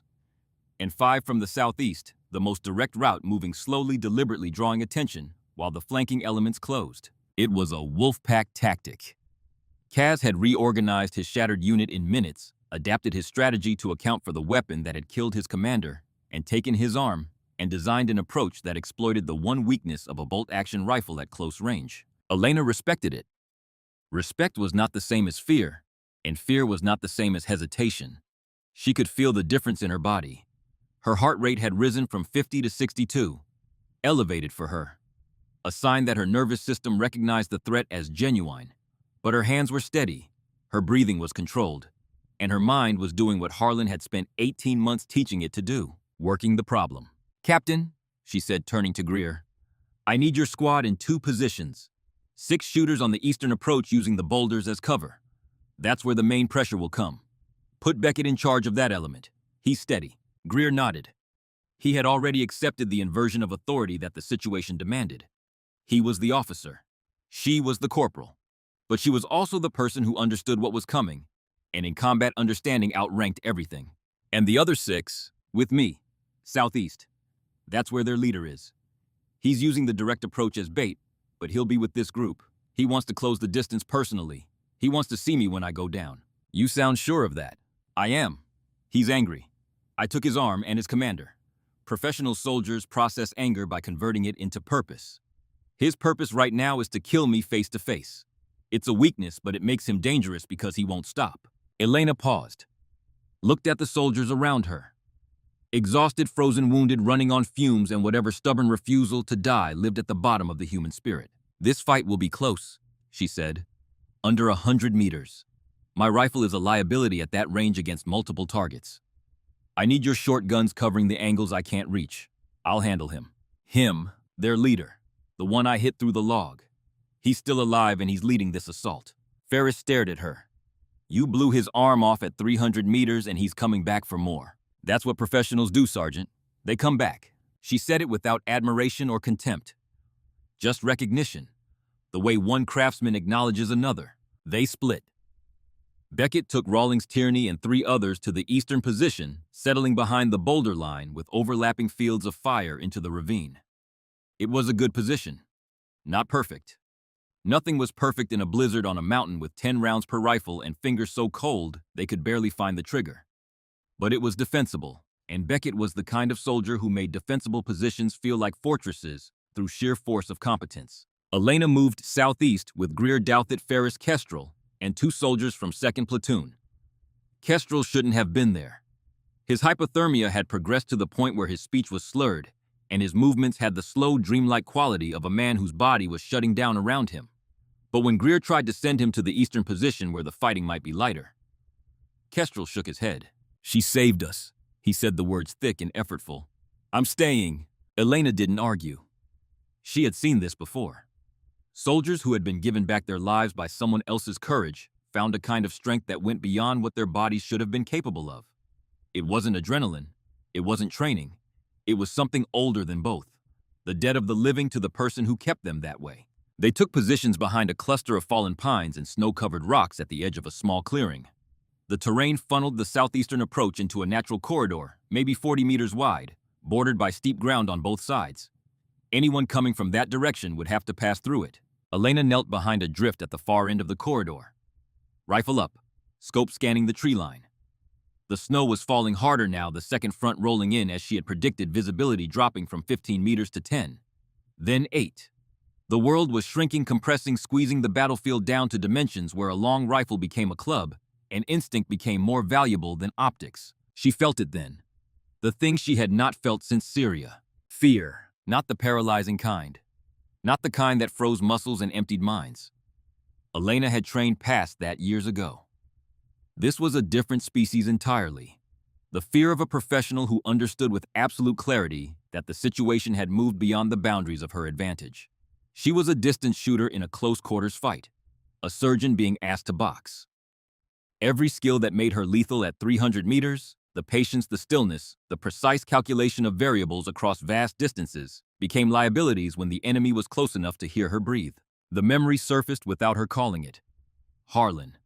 The last day of training. Alaska. Standing in snow that reached their waists. His face carved from the same ice that surrounded them. You don't need to be a perfect machine, Calloway. No one is. Not me. Not the legends I trained before you. You just need one thing. What's that? The willingness to pull the trigger when every voice in your head is telling you it's over. When the math says you lose. When the enemy is close and your weapon is wrong and your body is failing. That's when legends are made. Not in perfect conditions, in impossible ones. What if the impossible is actually impossible? Harlan had looked at her with those ancient, unreadable eyes. Then you make it possible anyway. That's the job. That's the whole damn job. Elena settled the rifle against her shoulder and waited. The first shapes appeared at the edge of visibility. 70 meters, 65. Dark forms moving through the white, spreading wide exactly as she had predicted. 2 on the left, 2 on the right. 1 in the center hanging back, directing movement with hand signals. 1 arm, moving with the stiffness that spoke of massive trauma held at bay by morphine and will. Kaz. He had positioned himself behind his men close enough to command, far enough to react. Smart. He knew she would prioritize him because he was the command node. By placing shooters between himself and her, he was using his own men as shields. Not out of cowardice, out of tactical logic. If she fired at him first, the bolt cycle would give his flankers time to close. If she fired at his flankers first, he would identify her position and direct fire. A trap within a trap. A mind that learned from its mistakes and adapted in real time. Elena could feel the geometry of it. Every angle, every line of fire, every possible sequence of shots and the time each would take. She ran the calculations not in her head, but in her hands, the way a pianist sight reads a piece of music, seeing the notes and feeling the keys simultaneously. She had 5 rounds in the magazine and 1 in the chamber. 6 shots, against 5 men in her sector. The bolt cycle time between each shot was 2.3 seconds faster than textbook, because she had drilled this rifle until the motion was as natural as blinking. But 2.3 seconds multiplied by 5 targets meant 11.5 seconds of shooting. In 11.5 seconds, men moving at a run could cover 40 meters. If they rushed her after the first shot, they would reach her position before she could fire a 4th time. 6 rounds, 5 targets, 11 seconds. And somewhere behind those 5 targets, a man with 1 arm and every reason in the world to want her dead. The math was worse than Syria. Elena let out a slow breath, watched it vanish, and made her decision. Greer saw her shift. It was subtle. A change in posture so slight that if he hadn't been watching her with the intensity of a man who had staked his life on her ability, he would have missed it entirely. Her shoulders dropped half an inch. Her grip on the rifle adjusted by millimeters. Her breathing, already slow, became something that barely qualified as breathing at all. She was committing. He didn't know the details, didn't understand the calculations she was running or the impossibility of what she was about to attempt. He just recognized the moment. He had seen it in soldiers before, the instant when a person stopped weighing options and started acting. When the gap between thought and execution collapsed to 0 and something else took over. Something that lived below training, below instinct, in the bedrock of who a person fundamentally was. On her signal, he whispered to Douthit and Ferris. Cover the flanks. Don't let anyone through. Douthit nodded. Her rifle was steady despite hands that had lost most of their feeling hours ago. Beside her, Ferris had positioned himself where he could cover the widest arc. Kestrel, propped against a rock, held his weapon in hands that looked like they belonged to a dead man, but somehow still functioned. Elena waited. The shapes moved closer. 60 meters, 55, 50. At 50 meters, she could see their faces, or rather the dark shapes where faces should be behind balaclavas and snow-crusted hoods. She could see the weapons they carried, compact assault rifles held at the ready, designed for exactly this kind of fight. Close, fast, violent. She could see Kaz, 20 meters behind his men. Right hand gripping his rifle, the stock braced against his hip, because he couldn't shoulder it with 1 arm. His face was visible behind a balaclava pulled down to his chin, and even at this distance through the snow, she could see his eyes. They were locked on her position. He had found her. Through the drift, through the fallen pine, through the snow that should have hidden her. He had found her because he was looking for exactly what she was. A shape that was too still. A presence that didn't belong to the storm. Their eyes met across 50 meters of falling white. And in that instant, both of them understood everything about the other. The skill, the training, the willingness to die, and the absolute refusal to do so without taking the other along. Elena fired. The first round hit the leading man on the left. Center mass. The 50 caliber BMG entered his chest and exited his back and dropped him into the snow before his brain registered that the fight had started. Cycle the bolt. 2.3 seconds. The spent casing spun into the air. 3 of them opened fire simultaneously. No hesitation, no shock. They had been expecting the shot, had been waiting for it, using their point man as the trigger that would reveal her position. 3 of them opened fire simultaneously, rounds cracking past Elena's position, slamming into the drift and the pine trunk spraying frozen debris. Elena's second round hit the man on the right, through the shoulder, deflecting downward through his lung. He folded. Not dead instantly, but out of the fight. Cycled the bolt. 2.3 seconds. The flankers were moving, splitting wide, trying to get around her. This was where Greer's squad mattered. Douthit opened fire from the left. Her first burst caught the flanker mid-stride, spinning him into a drift. Ferris engaged the other flanker from the right, 3 controlled rounds that dropped him to his knees and then to his face. 4 down. 11 seconds elapsed. 1 man still standing between Elena and Kaz. The 5th soldier, the last of Kaz's forward element, did something unexpected. Instead of advancing, he dropped flat in the snow and began firing from a prone position using a depression in the ground as cover. His rounds were accurate, walking up the drift toward Elena's position, each impact closer than the last. Elena couldn't shoot him. The angle was wrong. He was below her line of sight, hidden by the same terrain features she was using for cover. She did something she had never done in 8 years of operations. She moved, not the careful, calculated repositioning she had been trained to execute. Not the measured shift from one firing position to another, with full awareness of sightlines and cover. She lunged, threw herself sideways out of the drift, hit the snow rolling, and came up 5 meters to the left, behind a boulder that hadn't been part of any plan. The prone shooter tracked her movement, rounds cracking through the space she had occupied a half-second before. But the shift had given Elena what she needed. A new angle, a clear line of sight. She fired from an awkward position, half-kneeling, the rifle braced against the boulder instead of her shoulder. The shot was ugly by her standards. Imprecise. The round hit the prone man in the hip instead of the chest, but a 50 caliber through the hip was a catastrophic wound. He stopped shooting. 5 down, 15 seconds, and Kaz was still standing. He came through the snow like something that had stopped being human and become pure function.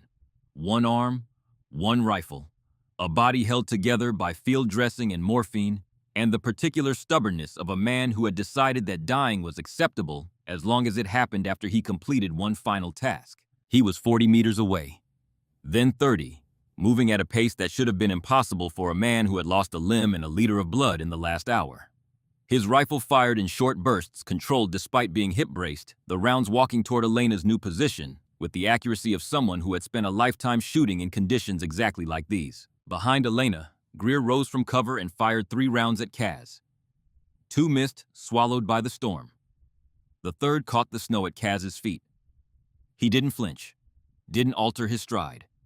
He had accepted the possibility of dying the moment he stood up from behind that tree with 1 arm and a borrowed rifle. Accepting death freed you from fearing it, and a man who didn't fear death moved with a directness that was almost impossible to stop. Douthit fired from the flank. Her rounds came closer, one tearing fabric at Kaz's hip without breaking skin. He turned slightly, acknowledging the threat, then dismissed it. His eyes came back to Elena. Always back to Elena. She was the mission. Everything else was noise. Elena cycled the bolt. 1 round left in the magazine. She could see him clearly now. The blood soaking through his bandage, turning the white dressing dark and wet. The way his jaw was set, not against pain, but against the weakness pain tried to impose. The eyes that held no fear, no anger, no anything except the cold commitment of a professional finishing a job. She understood him. Not sympathized, not identified. Understood, the way one instrument recognizes another. He was her reflection in a different mirror. Trained by different hands in different snow, shaped by different wars for different purposes, but forged in the same fire. The fire that burned away everything that wasn't essential and left only the ability to function when functioning should have been impossible. 20 meters. Elena's scope was useless at this range. Magnification that was designed to resolve targets at 1,000 meters turned a man at 20 meters into a blur of color and motion. She shifted to iron sights, a backup system she hadn't used in the field since training. Kaz stopped moving. 15 meters. He raised his rifle and sighted directly at her. Both of them fired. Kaz's round passed so close to Elena's head that she felt the pressure wave against her temple, a sharp displacement of air that left her right ear ringing. The bullet hit the boulder behind her and fragmented stone chips cutting her cheek. Elena's round hit Casimir in the chest. At 15 meters of 50 caliber BMG, doesn't need ballistic tables or wind calculations or any of the 1,000 variables that make distance shooting a science. At 15 meters, it is simply force. 13,000 foot-pounds of energy delivered at nearly point-blank range into a body that had already been broken once today and held together by nothing but gauze and defiance. Kaz went backward. Not fell, went backward. The impact lifted him off his feet and deposited him in the snow 3 meters from where he had been standing. The rifle flew from his hand and disappeared into a drift. He landed on his back. Arms spread wide, face to the sky. Snow falling on features that were already losing the tension of life, settling into the slack neutrality of a body that no longer had a person inside it. Elena lowered her rifle. The bolt was open. The magazine empty. The chamber held nothing but the smell of burnt powder and the faint heat of a barrel that had done its work. Silence. Not the absence of sound, because the wind still howled and the snow still fell. And somewhere to the east, Beckett's element was still firing in short bursts. But a silence inside the silence. A space cleared in the center of the storm where 2 professionals had met and one had walked away. Elena's hands were shaking. She noticed it without alarm. Adrenaline. The body's delayed response to mortal danger. She had experienced it before. It would pass. She had ended a thing that could not be. She had ended a thing that could not be unended. And that the ease with which she did it was both her greatest gift and the thing that separated her most completely from the people she protected. Kaz had been a soldier. A good one. In another life, another uniform, another set of orders, they might have been allies, or friends, or at least the kind of enemies who respected each other enough to mourn. Elena allowed herself 3 seconds. Then she chambered a fresh magazine and turned back to the fight. The eastern element broke first. Without Kaz's coordination, the remaining attackers had no central command and no coherent plan. Beckett's squad had held the ravine approach with disciplined fire that dropped 3 men in the first 60 seconds. The rest, realizing their flanking assault had lost its purpose, retreated into the trees. 2 more fell to Ferris during the withdrawal. In under 4 minutes, the second battle was over. Tierney pressed against a boulder with her rifle smoking faintly in the cold. Looked around the clearing with the expression of someone who had just survived something her mind wasn't yet equipped to process. Kestrel had passed out, slumped against his rock, still holding his weapon. Rawlings was applying pressure to a graze wound on Dulthit's shoulder, a minor cut from a ricochet, the kind of thing you didn't notice in a fight and couldn't ignore after. Greer moved through the aftermath, checking his people, counting heads, confirming that the number of soldiers still breathing matched the number he had started with. It did. 12 out. 12 alive. He found Elena standing over Kaz's body, looking down with an expression he couldn't read. Not triumph, not sadness. Something in between that didn't have a name in any language he spoke. "Corporal," he said quietly, "you all right?" She turned to him. Blood on her cheek from the stone fragments. Snow in her hair. Eyes that held the peculiar emptiness of someone who had visited a place most humans never go and come back with the landscape still printed on their retinas. "We need to move, Captain. Now. If there are reinforcements coming, they'll follow the sound. The helicopters are 20 minutes out. Overwatch confirmed before the radio went down again. Then we move to the extraction point, and we pray the weather holds long enough for them to land." She paused. Looked at the soldiers around her, soldiers who were staring at her with expressions that ranged from awe to something approaching fear. She understood. She had seen it before. The distance that killing created. The way people looked at you differently once they understood what you were capable of. "You fought well," she said. Not to Greer. To all of them. Every one of you. When I needed cover, you gave it. When I asked you to stand, you stood. I can make the shot, but I can't survive the aftermath alone. Not today. She met Tierney's eyes, the youngest of them, the one who had never fired at a living target before today and had now fired at many. "This time I saved you. Next time you might save me. That's how it works." Tierney nodded. Her lips were blue, her hands were shaking, but her eyes were clear. "Now move," Elena said. "All of you, double time." They made the extraction point in 19 minutes. The terrain opened into a flat clearing just wide enough for a helicopter to land, ringed by trees that offered minimal cover, but enough to break the worst of the wind. Elena established a perimeter by instinct, positioning shooters at compass points, rifle up scope scanning the tree line for threats that might follow them out of the mountains. None came. The enemy, what remained of them, had melted into the storm. Without Volkov, without Kaz, without the command structure or the will to continue pursuing an enemy that had proven itself capable of things they couldn't explain and didn't want to face again. The Blackhawks arrived punching through a break in the storm like a promise kept against impossible odds. 2 helicopters' rotors screaming, weapons bristling from open doors. Door gunners sweeping the perimeter with the focused intensity of crews who knew exactly who was on the ground waiting. When word had come that Viper was deployed and needed extraction, every crew on base had volunteered. The pilots were pushing limits, visibility near 0 winds, well past what any manual recommended. But some missions transcended procedure.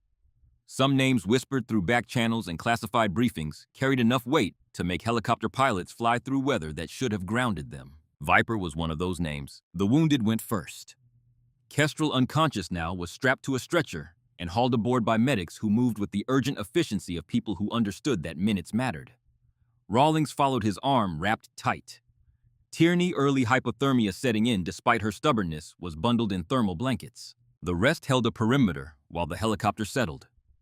Greer counted his people aboard one by one, maintaining the count the way he had since the first hour on the mountain. 12 out, 12 coming home. Elena approached last. She drifted naturally to the rear again. Rifle assembled, scope tracing the tree line. The enemy hadn't returned, but absence of evidence was not evidence of absence, and Elena had survived 8 years by never confusing the two.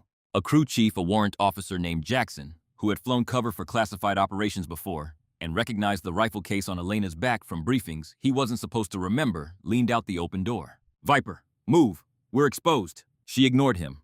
Her scope caught motion 400 meters out, half hidden in the trees.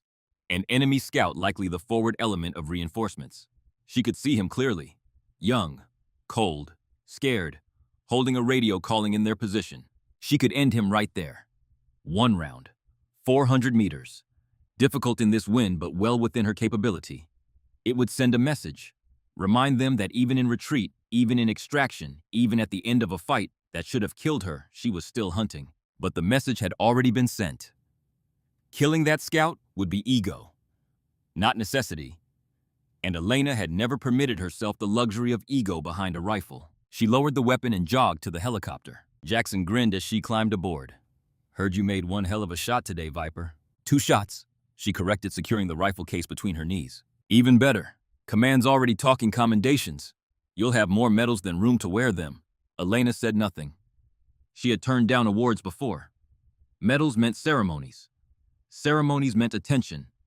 Attention meant records, photographs, names, and files that could be accessed by people who might someday decide she was more useful as a target than an asset. Anonymity was armor. She wore it more faithfully than any vest. The Blackhawks clawed upward through the snow, banking hard as they pulled away from the mountain. Through the open door, Elena watched the battlefield shrink beneath them. The dark stains on the white where blood had been spilled. The scattered fighting positions. The tree line where 40 men had entered believing numbers guaranteed victory, and fewer than 20 had left knowing they were wrong. The mountain didn't care. It never did. It would receive the next storm and the next soldiers and the next fight with the same indifference it had shown this one. Snow would bury the shell casings and the blood and the bodies of men whose names would never appear in any newspaper. By spring, the clearing would look like nothing had happened. By summer, wildflowers would grow where Volkov had fallen. Elena had seen this before. The way violence vanished from landscapes long before it vanished from the people who had committed it. The mountains healed. The shooters didn't. Not really. They just learned to carry the weight in ways that didn't show. Across from her, Greer sat strapped in, watching her with an expression balanced between awe and unease. "Viper," he said carefully, "can I ask you something?" She nodded. "That shot at Volkov. 300 meters in a blizzard. He was moving, giving orders. I didn't even see him through the snow. How did you find him?" "I didn't," Elena said. "Not visually. The snow was too thick." Greer frowned. "Then how?" "I knew where he would be. Based on radio traffic patterns, troop movement, the way his men oriented their approach. Commanders stand in predictable positions. They move in predictable patterns. I fired at empty space and trusted the physics." Greer stared at her. "You shot a man you couldn't see." "I shot where the data said a man should be. The fact that he was there just meant the math was right. Douthit from the adjacent seat shook her head slowly. That's not shooting. That's something else entirely. It's pattern recognition, Elena replied. Once you understand the pattern, the shot is simple. Nothing about any of that was simple, Ferris muttered from across the cabin. Elena didn't argue. There was no point. People who hadn't lived behind a scope like hers, who hadn't spent 18 months having every assumption about human limits systematically dismantled by a man named Harlan in the frozen nowhere of Alaska, couldn't understand how training turned the impossible into routine. They saw magic where she saw work. They saw legend where she saw math. The helicopter banked again, and through the window she glimpsed the endless mountains stretching to the horizon. White peaks under a blank sky. Terrain that had killed better soldiers than she would ever be. But not today. Today, the mountain had tested her, and she had answered in the only language it respected: precision. Commitment. And rounds placed exactly where they mattered. The base broke through the clouds like a postcard from another world. Light's warmth structure. Things the mountains never offered. The Blackhawks touched down hard rotors, screaming medics rushing forward with stretchers and blankets. Past all of it. She crossed the tarmac past all of it. She crossed the tarmac toward a separate building, rifle case on her shoulder, snow still clinging to her uniform. 2 MPs fell in beside her. Not guards, but escorts, a buffer against questions she would never answer. The debrief room was small, warm and windowless. A colonel waited inside with an intelligence officer whose name she didn't catch and wouldn't remember. Viper, the colonel said, standing. Hell of a performance. 2 shots, sir, and a close-range engagement that shouldn't have been necessary. He nodded. Walk me through it. She did. Wind speed, temperature, barometric pressure, range, drop, lateral drift. The same clinical language she had used dozens of times before, converting violence into angles and death into data points. The intelligence officer took notes and asked about enemy movement, radio patterns, command behavior. She answered everything in the same flat tone. After 40 minutes, the colonel leaned back. Command wants to put you in for a decoration. I'd rather they didn't, sir. I told them you'd say that. His faint smile returned. They're doing it anyway. You saved 12 lives today. Those 12 held their ground under impossible conditions, sir. They saved themselves. I just provided fire support. Fire support, the intelligence officer repeated slowly. That's what we're calling a 300-meter kill shot in a blizzard through a log. Elena said nothing. Silence, she had learned, was sometimes the only answer that mattered. The colonel stood. Get some rest. Medical wants to check you for frostbite. After that, you're on 72-hour stand-down.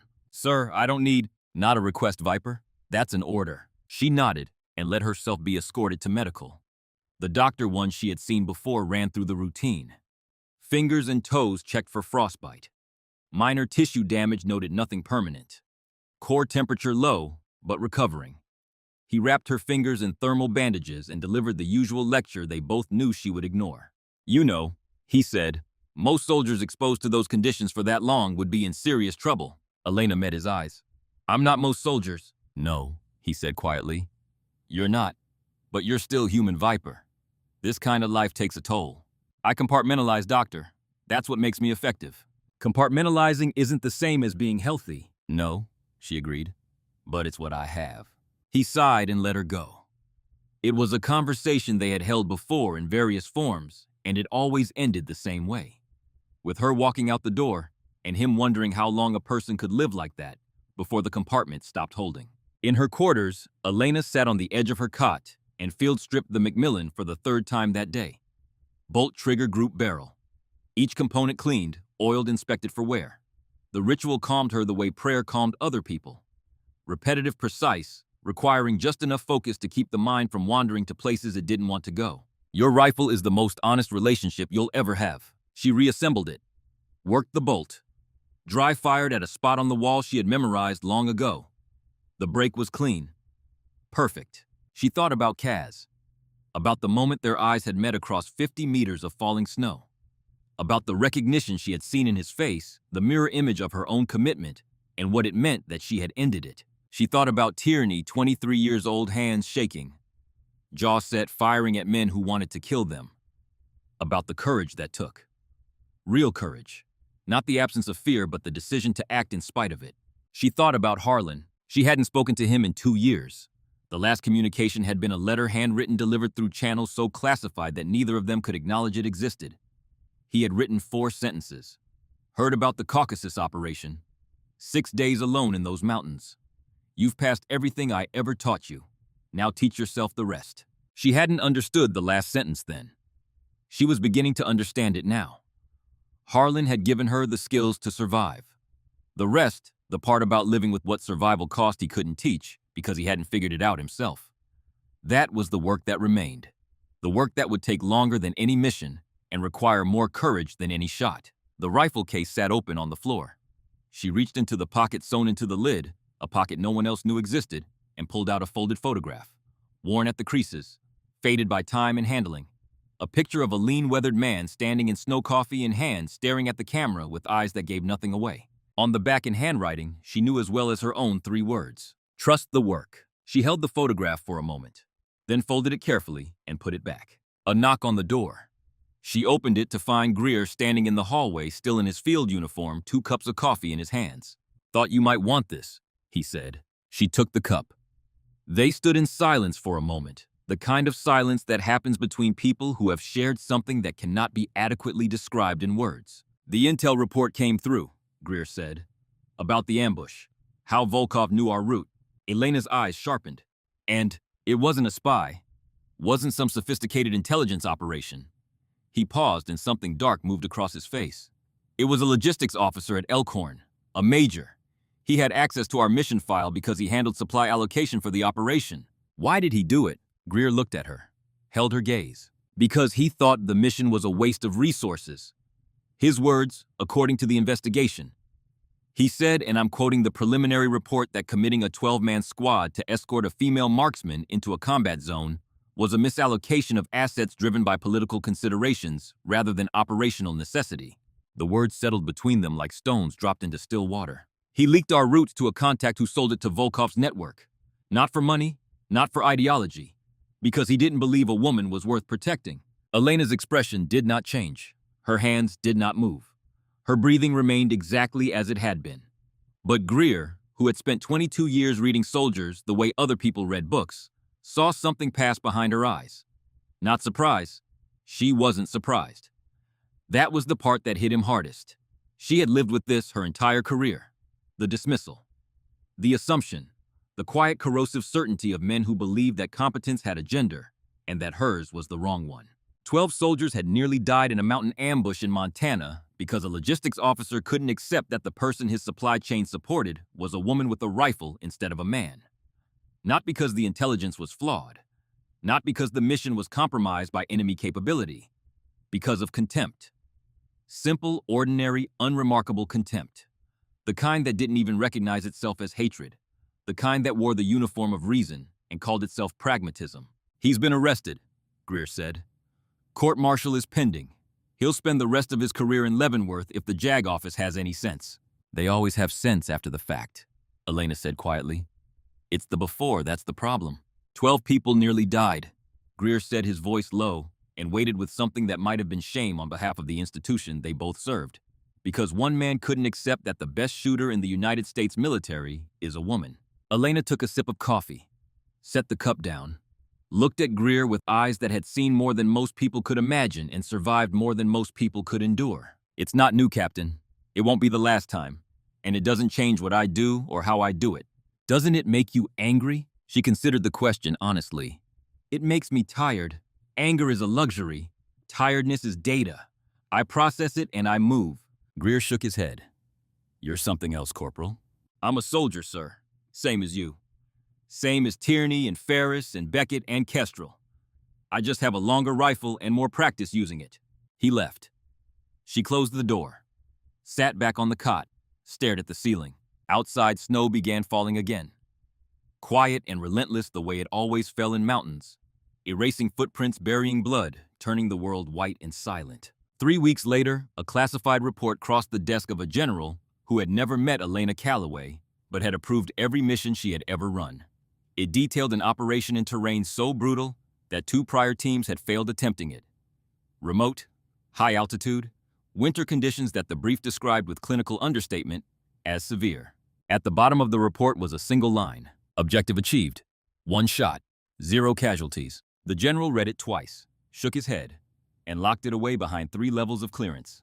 In the margin, he had written one word in red ink. Impossible. Someone later had crossed it out and written another word beside it in neat, unhurried handwriting.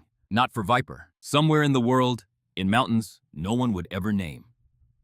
Elena Calloway knelt in the snow. Her rifle rested across her knees. Her scope tracked a distance most shooters would never attempt.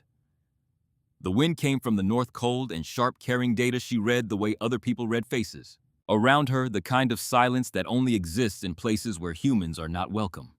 No roads, no engines, no voices, just wind and snow and the vast, indifferent patience of terrain that would outlast every war ever fought on its slopes. She had been in position for 11 hours. Her body had long since passed through discomfort into the numb equilibrium that came from years of practice. Core temperature managed, heart rate controlled. Muscle groups rotated through micro-movements designed to prevent cramping without creating visible motion. The discipline of stillness, the craft of waiting. Somewhere below her, a target moved through a valley that intelligence said he would cross between 0600 and 0900. 3 hours of window. 3 hours of lying in snow, watching reading wind, calculating and recalculating the variables that would determine whether a bullet fired from this ridge would arrive at the exact point in space where a man's chest happened to be at the exact moment the round got there. Most people would call it impossible. The distance, the wind, the cold, the solitude, the weight of what she was about to do, and the certainty that no one would ever know she had done it. Elena didn't call it anything. She didn't need to. It was the work, Harlan's word. The only word that mattered. She let out a breath, watched it vanish into the frozen air, and prepared to do what everyone said could not be done. Again. As she always had.